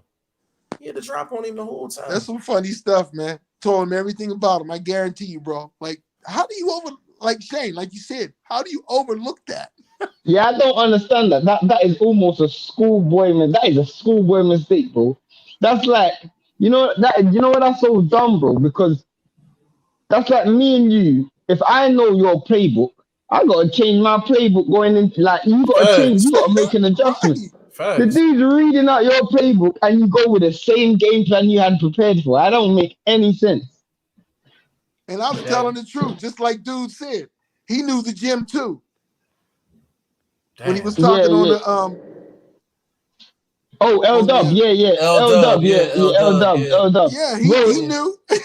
Bro, I'm not gonna lie, yeah. L Dub Padman. L Dub is this dude, yeah. I'll say this off the rap. Anything that we wanna know, like if you wanna know a fighter's name, if you wanna know a fight coming up, if you wanna know a coach, if you know anything, we just go to this dude. This dude plugs us. Yeah, you might know him. He's always in Vegas. He's always in Vegas. I think he's from Cali though. He's like a boxing encyclopedia. He's like a boxing encyclopedia. Like he's a boxing. Bro, Padman, I've been around so many boxing people, and I'm telling you, like he's one person I can honestly say I learned from. Obviously, I learned from you, but I learned from you because of the perspective that you're in. He's standing in. He's just a normal dude, and I learn from him every single day. Trust me, like Padman, L Dub is that dude. You and him, like the fighters that he knows and the depth of knowledge he has is ridiculous. I should have sent him a link too because he was in here early. He about as busy as I am. That's great session today, brother. Yeah, great session. I appreciate this because I had a million questions, and I interview people, and I'm really satisfied with the answers that I get. But I'm satisfied today. I'm really satisfied. Hey, coach, Shane called me. He said, hey, Jeff.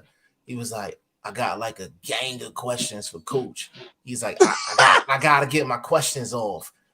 I said, I got you. I said, but Coach, I talked to you earlier on the phone, and I'm like, I said, Shane, I said, I think Coach gonna give you every single answer you looking for.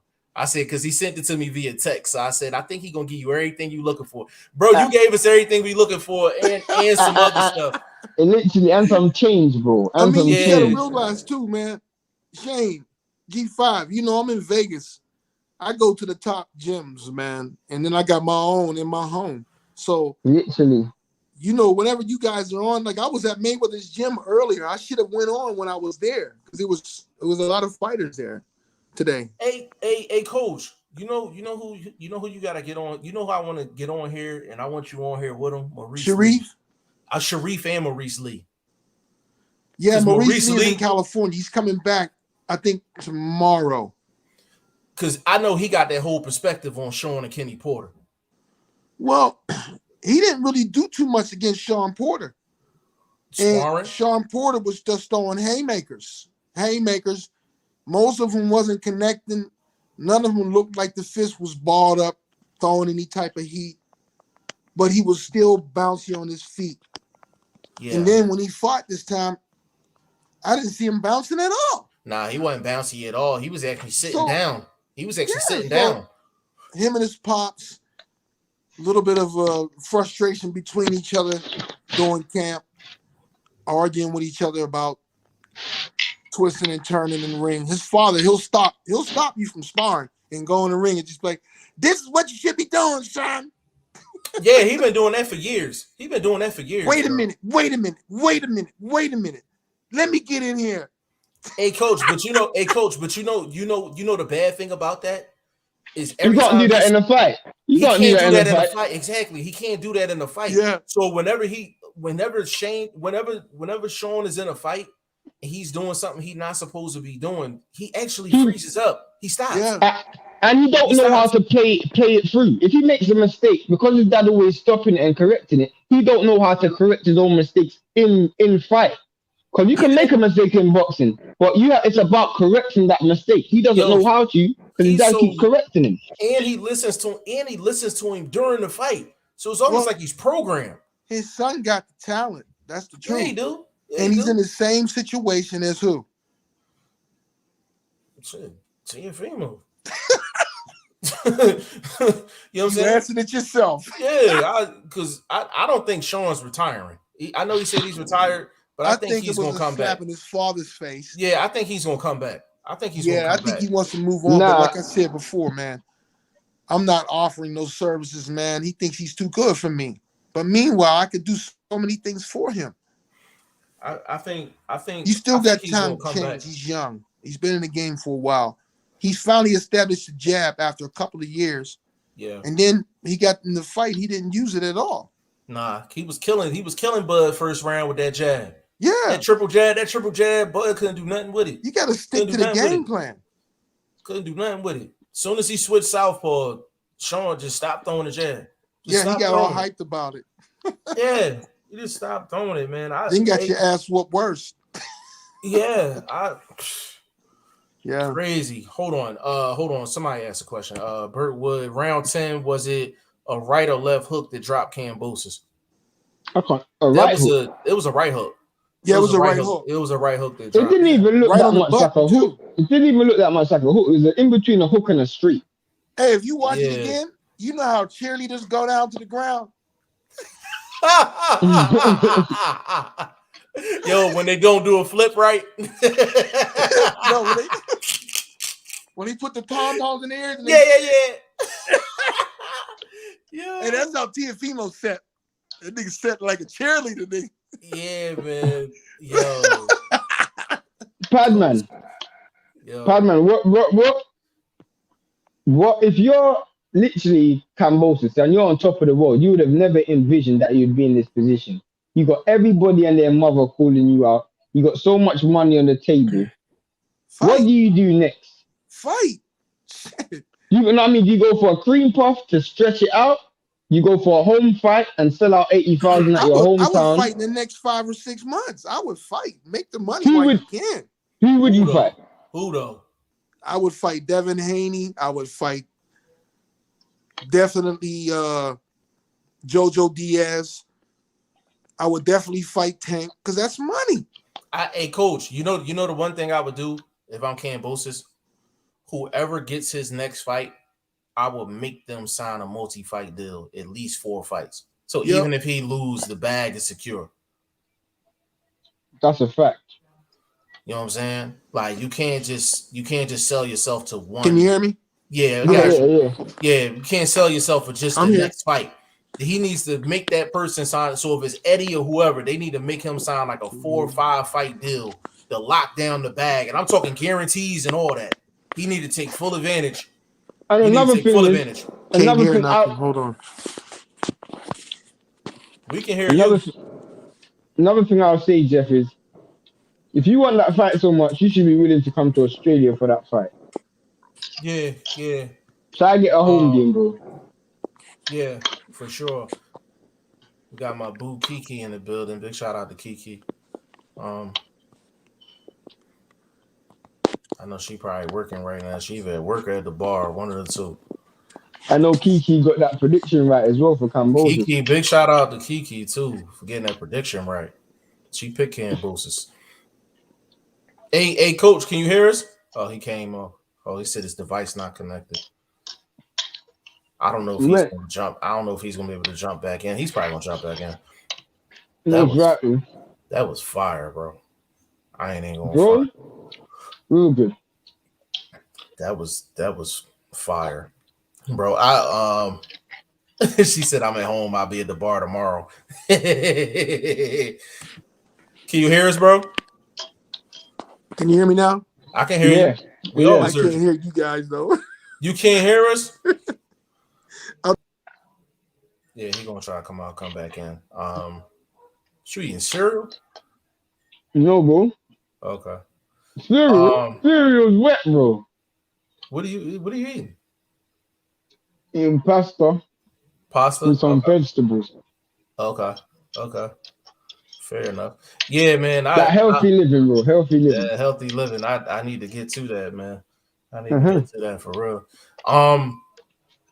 I don't know if Padman gonna get back up in here, man. I was getting ready to let him go because he done gave us more than enough to cook on. But big shout out to Padman McGriff, man. We got a lot to talk about moving forward in the rest of the week. Yeah, I'm actually good on this one. We can't get no higher. We can't get no higher than what we just got, man. Fact. Big shout out to Coach Padman McGriff. And for the people that didn't hear, Padman McGriff worked directly with Teofimo Lopez and his dad back for like 4 or 5 years. Yeah, like back when he was 14 years old, basically from 14 to like 19. When he was in his amateur days. Oh, Beltwood's asking me who can beat Loma at 135. Well, we've already seen Loma lose. I think Tank can beat Loma at 135. I wouldn't predict that he would win, but you asking who can beat him. Tank can beat him because Tank has the power to beat anyone. Devin can beat him. Teofimo already beat him. Yeah.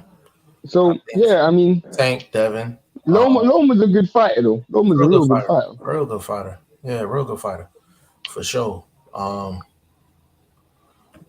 me see. Second Ezra said Tio sounded like Wilder, Teofimo, the Bronze, Honduran, Lopez. That is funny. That's funny. After Cam got past all them bombs in the first round, I was like, it's a fight. I felt the same way, bro. I felt the same way. Big shout out to Michael Johnson as well, man.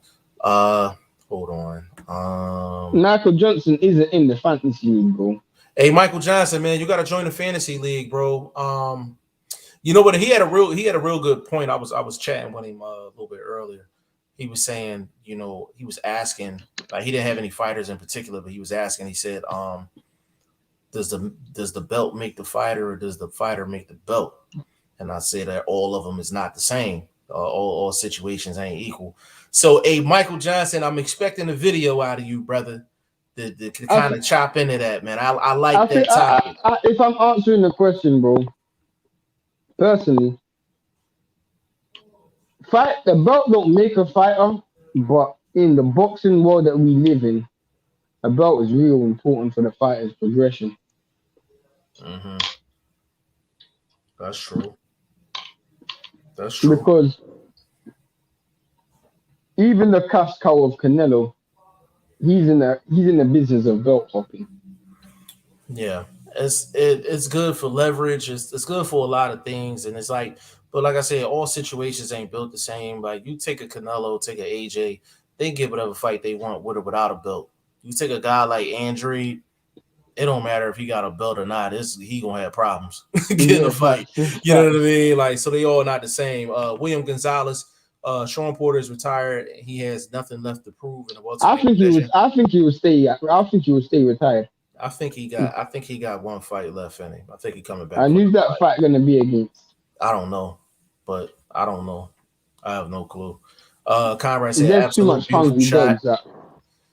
Yeah. Said Kiki, Conrad, Kiki. He said, Conrad, I watched the 10th round knockdown 10 times. I did not see a solid punch. I don't think it was the cleanest shot. I can't even remember, bro. It definitely landed. Bert, if you talking about how clean it was, if you talking about how clean it was, that's something different. You probably have a better insight than me because you watched it 10 times. I know I didn't watch it 10 times. Yeah, I didn't watch it 10 times. I watched it twice. Kiki said, you see, I can get it right every now and then. Yeah, you calling these upsets for real. After all this food I cooked, I'm not eating like that till Christmas. That's funny. Bert Bush, we read that one. Great show. I'm still here. Hey, Michael Johnson, we need that video. We need that fantasy league, bro. Join the prediction league, G5JustTV.com. Yeah, join the prediction league, man. $500 to the winner in the championship belt, man. Free to join. Like, can't beat it. Edwin Castillo, do you guys agree with people saying Loma lost, but not that it was Teo having better skills, that Loma not throwing the first half and second half, he showed Teo wasn't necessarily the better guy? Bro, you can't argue. It was clear. Loma did not throw nothing in the first half. There is no debate about that. Nobody can debate that Loma. No one can debate that. Loma did not throw in the first half of the fight. That is a fact. That's 100% facts. 100% facts for sure. Edwin, at this point, is really no debating that.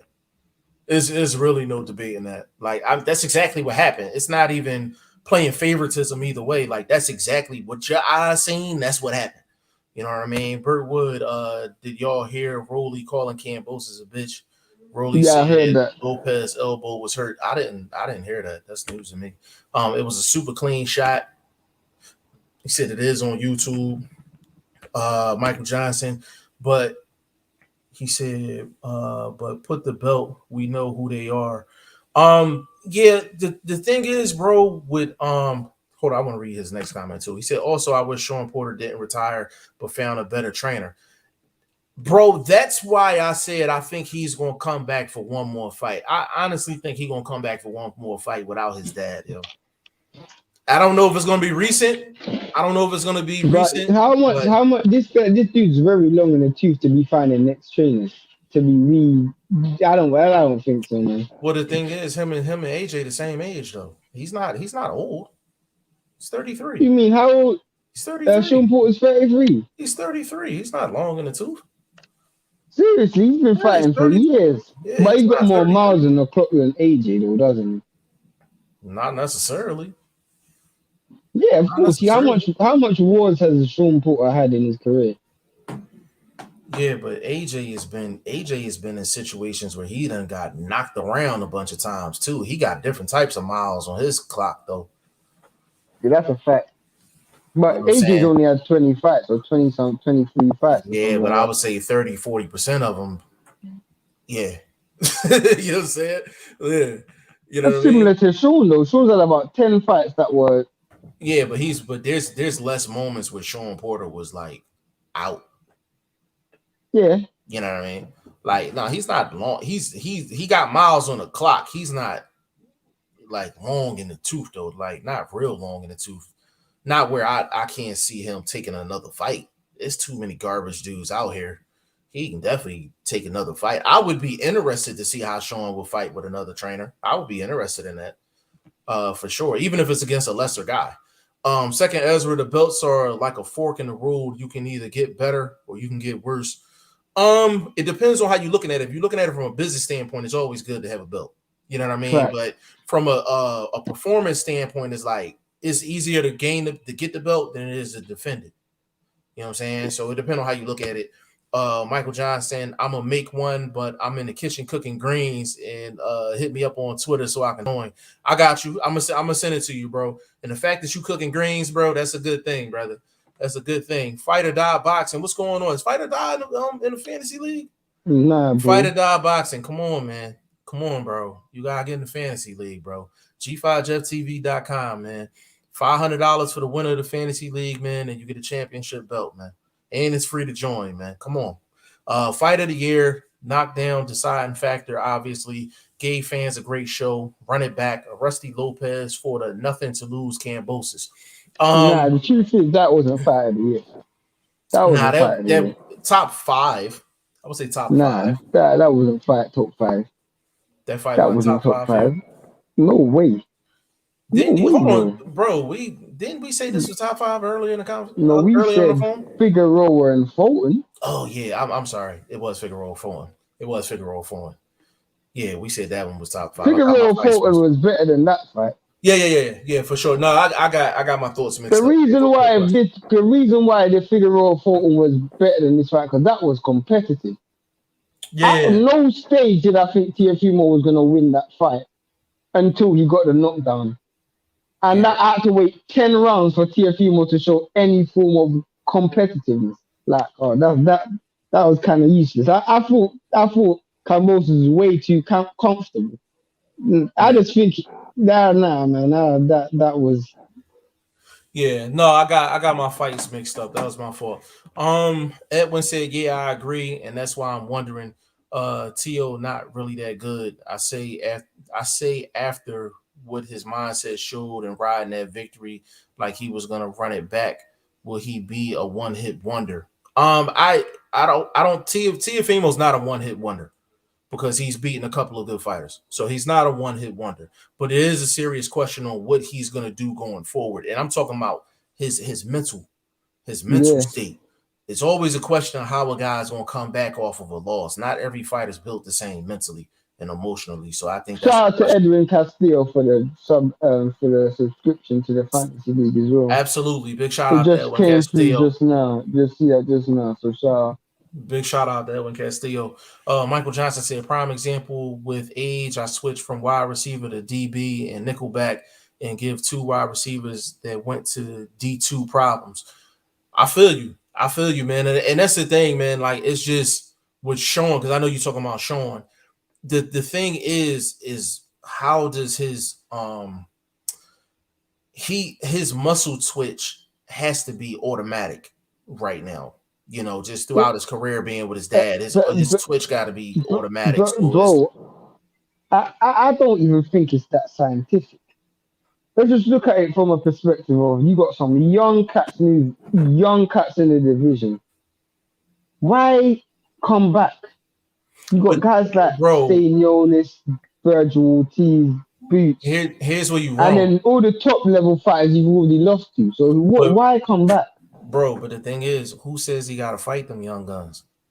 Then who else you going to fight? Bro, he's coming back off of a loss. Nobody's going to expect for him to come back against no killer.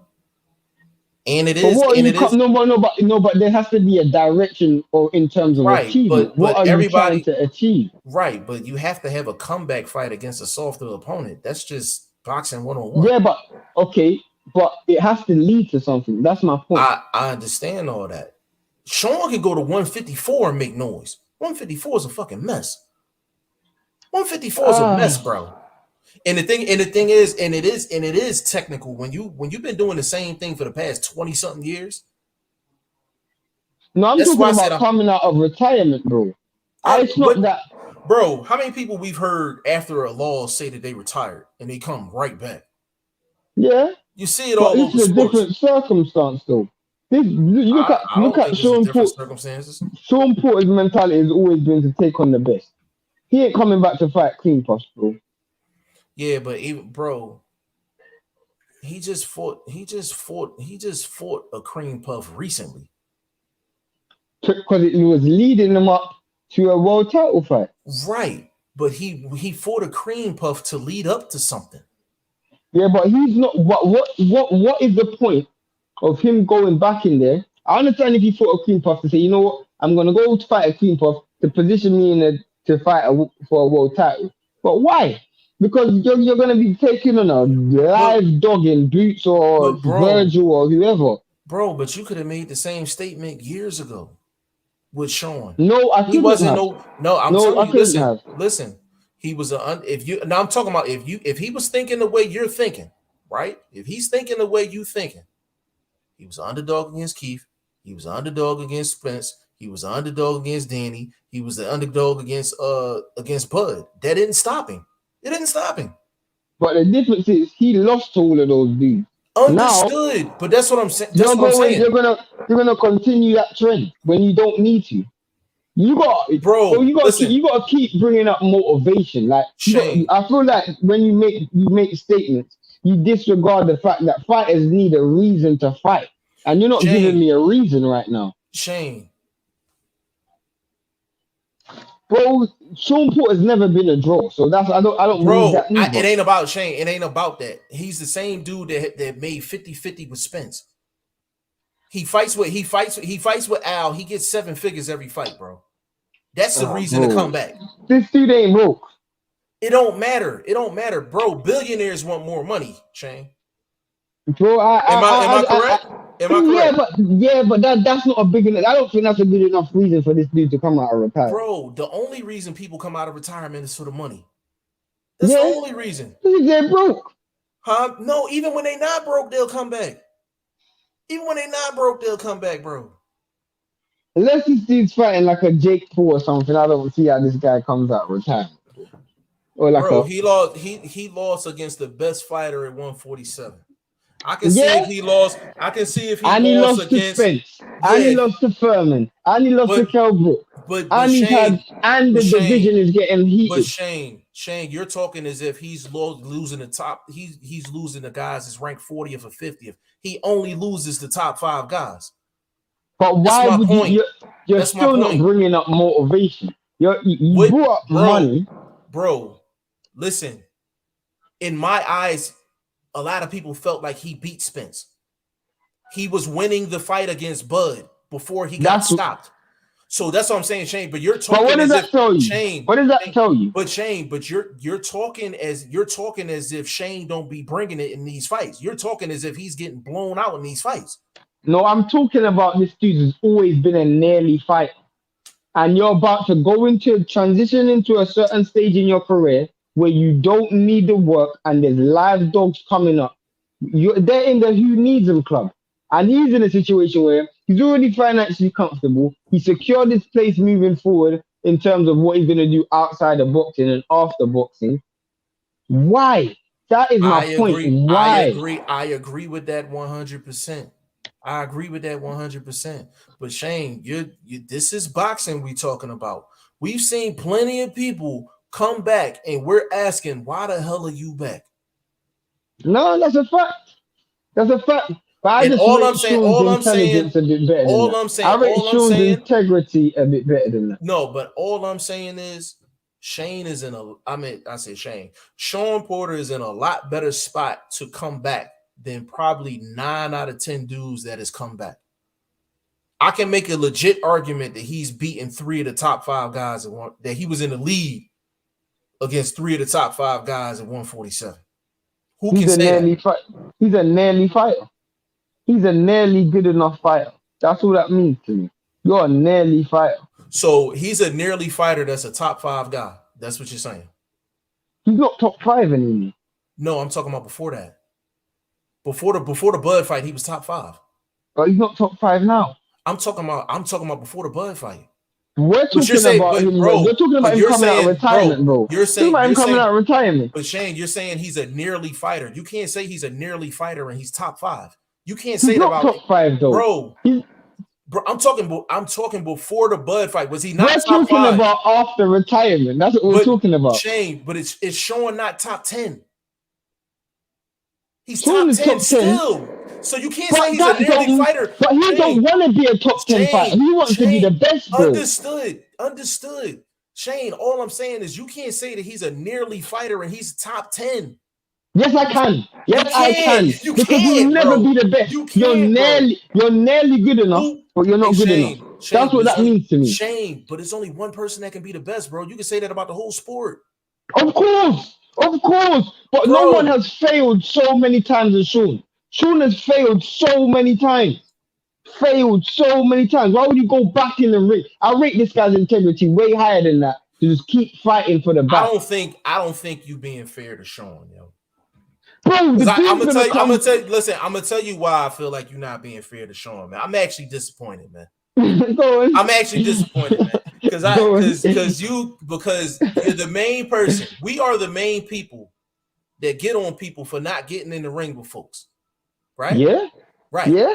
Does Sean not get in the ring with everybody? And I give him credit for that. Right. So he beat Danny, right? Uh-huh. He beat Danny. Uh-huh. If it wasn't for the knockdown, he would have beat Spence. Correct? Uh-huh. Yeah. He was in the lead. He was in the lead against Bud. Correct? Okay. He was in the lead against Bud. Okay. A lot of people thought he won the Keith Thurman fight. Correct? Okay. That's top 4 guys. Okay. That's top 4 guys. And you factor all that in, right? Yeah. You take Danny. Who is Danny beat? But I don't rate Danny. That's not the point. That's not the point. You called Sean an almost, what was the phrase again? I said he's a nearly fighter. He's a nearly fighter. Who is Danny then? Danny is an ordinary fighter to me. He's ordinary. So it's okay for Danny to continue fighting, but not Sean? Personally, I feel like you see where I'm going with this though? No, wait. It's not about that though. Because I already know where Sean is ranked and where Sean can be. Sean has already reached his ceiling in his career. So has Danny. The difference is I don't think Danny has the integrity to call it a day because this dude's still chasing a bag. Whereas Sean is a fighter. If you want to chase a bag, go ahead. But that's never been Sean's prerogative. Whereas Danny has been. Sean's prerogative has always been to fight the best because I want to test my skills. You know what your skills are now. So there's no point trying to test it. I think if Sean comes back, and I will say this, I don't think Sean should come back at 47. And Shane, you know I've been saying that for over 2 years. I was like, Sean is done. That's the one thing that I agree with that you said. Sean has fought the who's who at 147. He's done everything that he could at 147. There's no sense in him fighting these young pups. I agree with that as well. So when I say Sean Porter, if he's going to return, right? And let me say this, because you probably just heard this back and forth and you probably thinking I disagree with Shane, but I actually don't. When it comes down to Sean Porter, he's great at what he does when it comes down to announcing. Even though he be sleeping on camera when he think the camera off of him and all that, he's great at what he does. You understand what I'm saying? And not a lot of boxers get to transition into another phase of their career comfortably after fighting. So he has every reason not to come back into the ring. What I'm saying is I think Sean Porter, if he was to return, I like to see the good guys win. And I felt like he really, really maximized his talent. What I'm saying is that there's a lot of other bums in boxing, and I don't have a problem calling fighters bums. I'm gonna keep it real. Some guys are just not good. You know what I'm saying? The one thing I will say about Sean is if he comes back and he comes back to 47, that doesn't make sense to me. Then I agree with Shane 100%. If he comes back and he wants to test the fight at 154, then I think that would make sense for him. Okay, it will introduce. I understand that it will introduce a new ambition, a new task, something. He'll be setting out and trying to test himself at a new weight class. Correct. Respect that. Correct. And I understand that. I can't argue with that.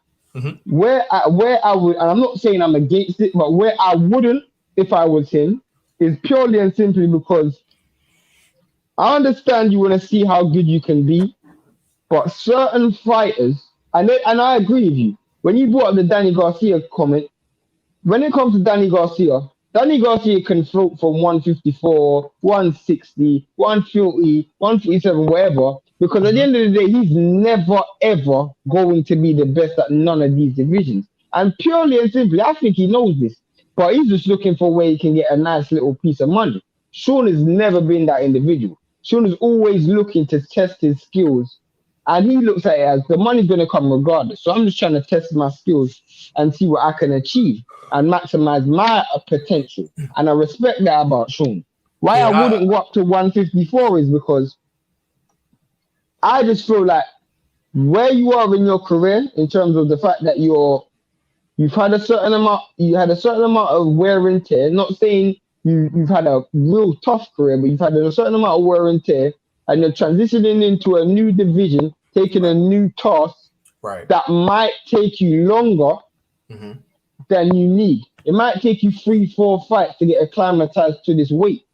Yeah. And if it's taking you 3-4 fights to acclimatize to this weight, we're talking about a 35, 36-year-old Sean Porter. So we might not even ever get to see the best Sean Porter at 154, because by the time you've got acclimatized to the weight, you're already too old.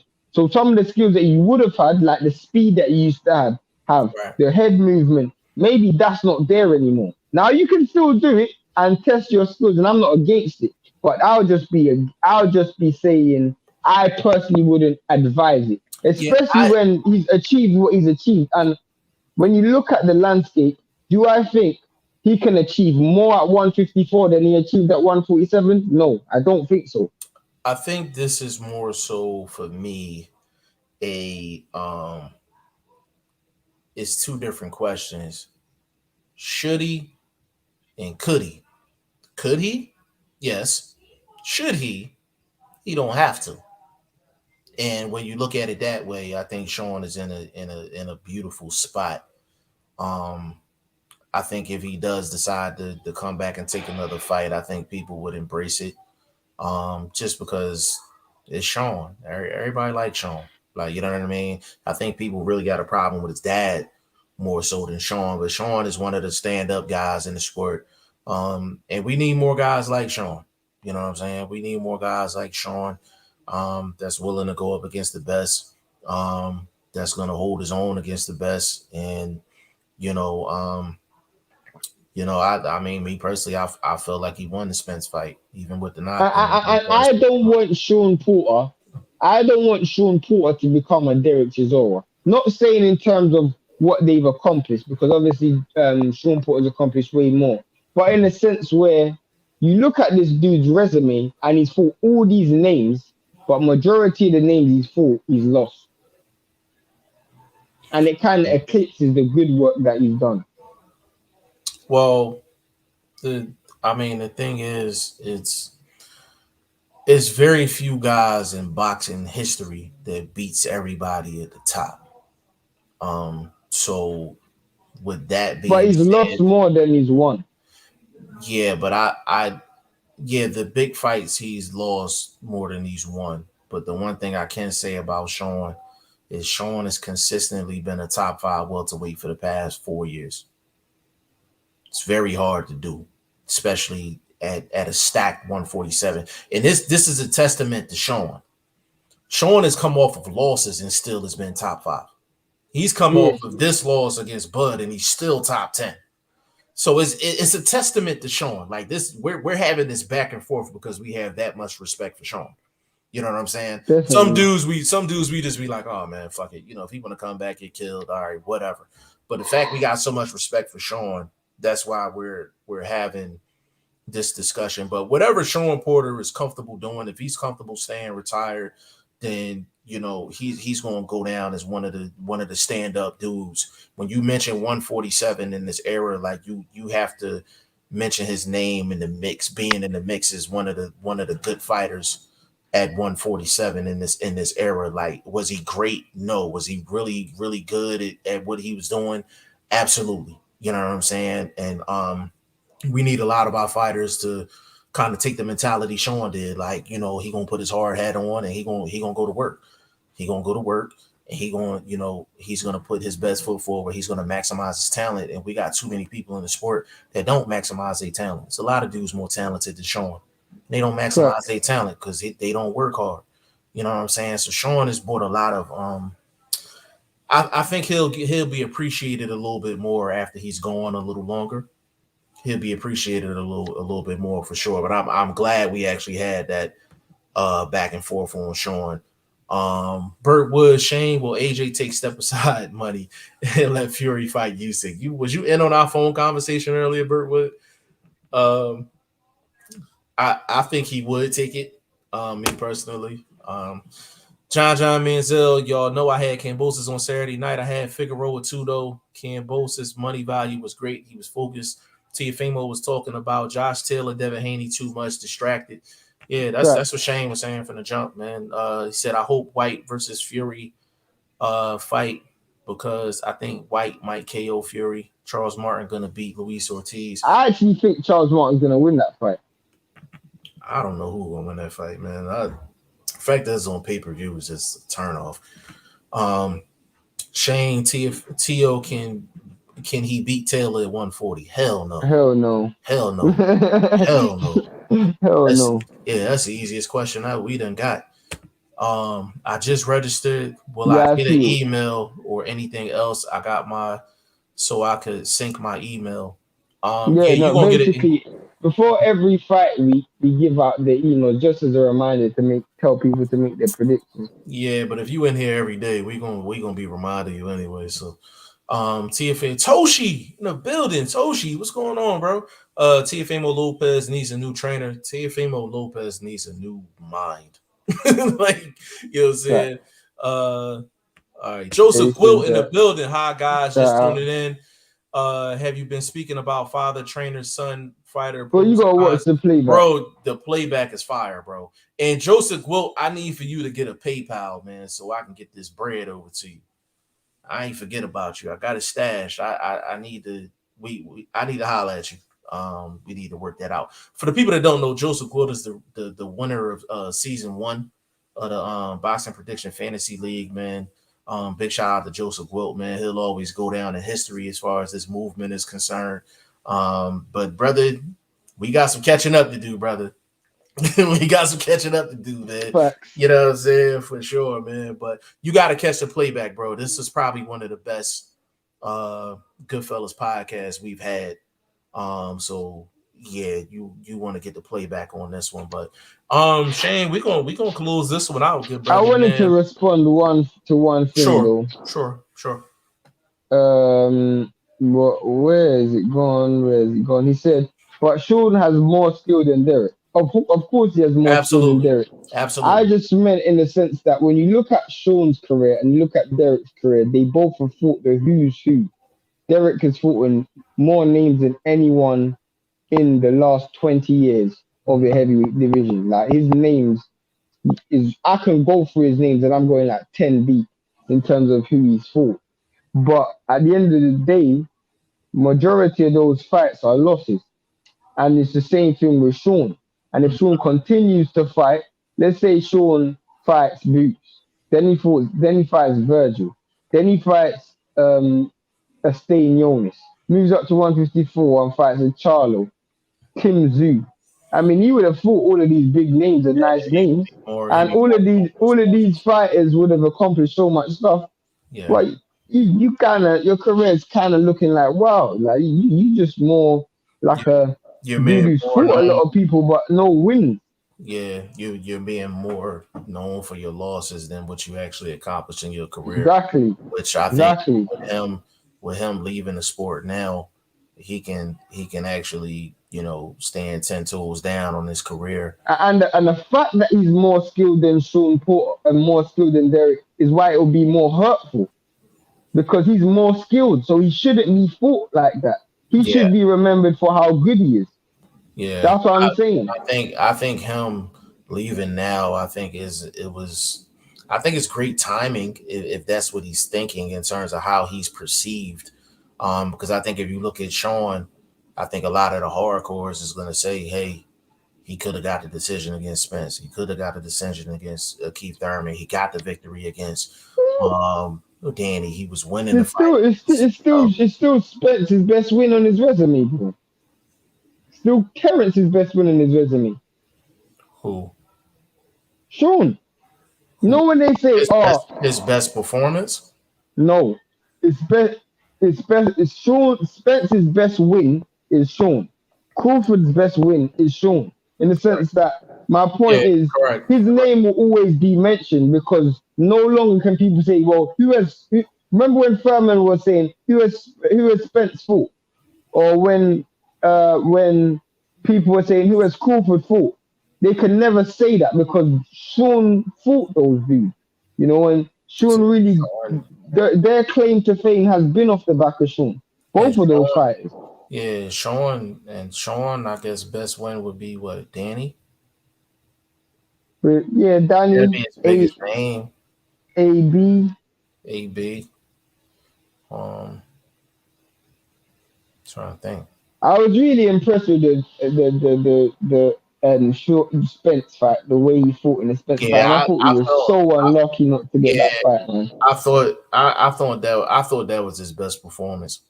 That was an amazing performance. Yeah, and he didn't even get dropped, bro. Like, it's just so annoying because it was almost like it was whiplash, almost like his hand touched the canvas and his knees or back didn't touch the ground. His hand touched the canvas, and I was like, "Oh man, that's so annoying." Because, man. But big shout out to Sean Porter, man. You know, but yeah, bro, we need to wrap this up. I need to go sleep. Hey, man, I ain't doing no 5 hours today, bro. I feel you. And one more, man. The motivation is when an athlete, when your time is up due to father time, he still can compete in the sport, which is pretty much all he knows. Yeah, Spence is a clown. What the hell are you doing this time of day coming into a live? Oh yeah, I didn't even see these. Agree with Shane. Porter is good, but not a Hall of Fame fighter. No, he's not a Hall of Fame fighter. But Sean Porter has more. You said that already. Yeah. Leonard, he said Sean Porter going to 154 would make no sense. He doesn't have the height or power to keep the guys at 154 off of him. It would only make sense if he would fight the guys at 147 going up to 154. Hey, Leonard, you do know he has a victory over Usyk, right? I know it was a while ago, but that was 100 years ago. Yeah, I had to throw that in for my man Shane. And hell no, Sean didn't win that Spence fight. How many times you watched that fight, dog? That fight was close, bro. I had it 6-6. Yeah, Shane had it 6-6, and Spence won with the knockdown. I had it 6-6. I had it 7-5, Sean. So I had Sean winning by a point. So Leonard, you had to come with your scorecard because if you had it anything other than them two, I don't know. He said you just saying that because Derek gonna catch you in them streets. Well, I'm not gonna lie, he could still. Derek is that type of dude. Yeah, he definitely that dude. He said just joined, have no idea what you was talking about. Australia has a superstar on their hands, fellas. Sean has Ugas. He said, damn, you had an 8-4, bro. It definitely wasn't. What fight were you watching, bro? You must have been watching that fight with your eyes closed. Bro, I definitely didn't see 8-4 there. The amount of time Spence was getting spun on. Bro, Spence got spun at least 10 times in that fight. Spence lost like 6 of the first 7 rounds. Spence is one of the worst fighters at actually winning rounds convincingly. Like, other than Danny Garcia, who I think Danny Garcia is so... Bro, I think Danny Garcia is the most overrated fighter in welterweight history. I've never thought Danny Garcia was a good fighter. I've never had Danny Garcia in my top 5 in welterweight. Never. I've never had Danny Garcia in my top 5 at welterweight. Never, ever, ever had Danny Garcia in my top 5 at welterweight. Listen, I know what y'all trying to do, man. Y'all trying to get us to stay on here, and it's not gonna work. It's not gonna work. Will Stokes, do you guys think Cambosis will be able to stay on the top? No. No. How many shots did Sean win? What? Not a lot. Sure. Yeah. He beat you guys. He beat Danny. Yeah. Lost to Keith, lost to Spence, lost to Kel. lost to Bud. So it's 2-4. He said, how many shots did Sean land? Sean was landing clean first half of the fight. Clean shot. He landed more shots than Spence. Bro, he won 5 of the first 6 rounds? Easily. He won a hell of a lot of early Lenore, rounds. you gotta go back and watch that fight, bro. You gotta go back and watch that fight and come holler at us. Michael Jackson, I'm glad Australia got someone other than Lucas Brown. But they got Tim Zhu, bro. They got Tim Zhu. Nice with it, bro. Tim Zhu, he forgot about Tim Zhu. Hey, listen, man, we closing it out there, man. Shane, give me social media so we can get up out of here. I'm saying the number 1 right now. I'm so tired, so I'm about to exclusively on Instagram. I'm all over the place. Facebook, Instagram, Twitter, G5JeffTV, man. Go to G5JeffTV.com. Go join the fantasy league, man. On behalf of VP Shane, my man, Boxing First Vlog, big shout out to you, bro. G5JeffTV, man. We are out till tomorrow. Episode 27 of the Goodfellas podcast. We out.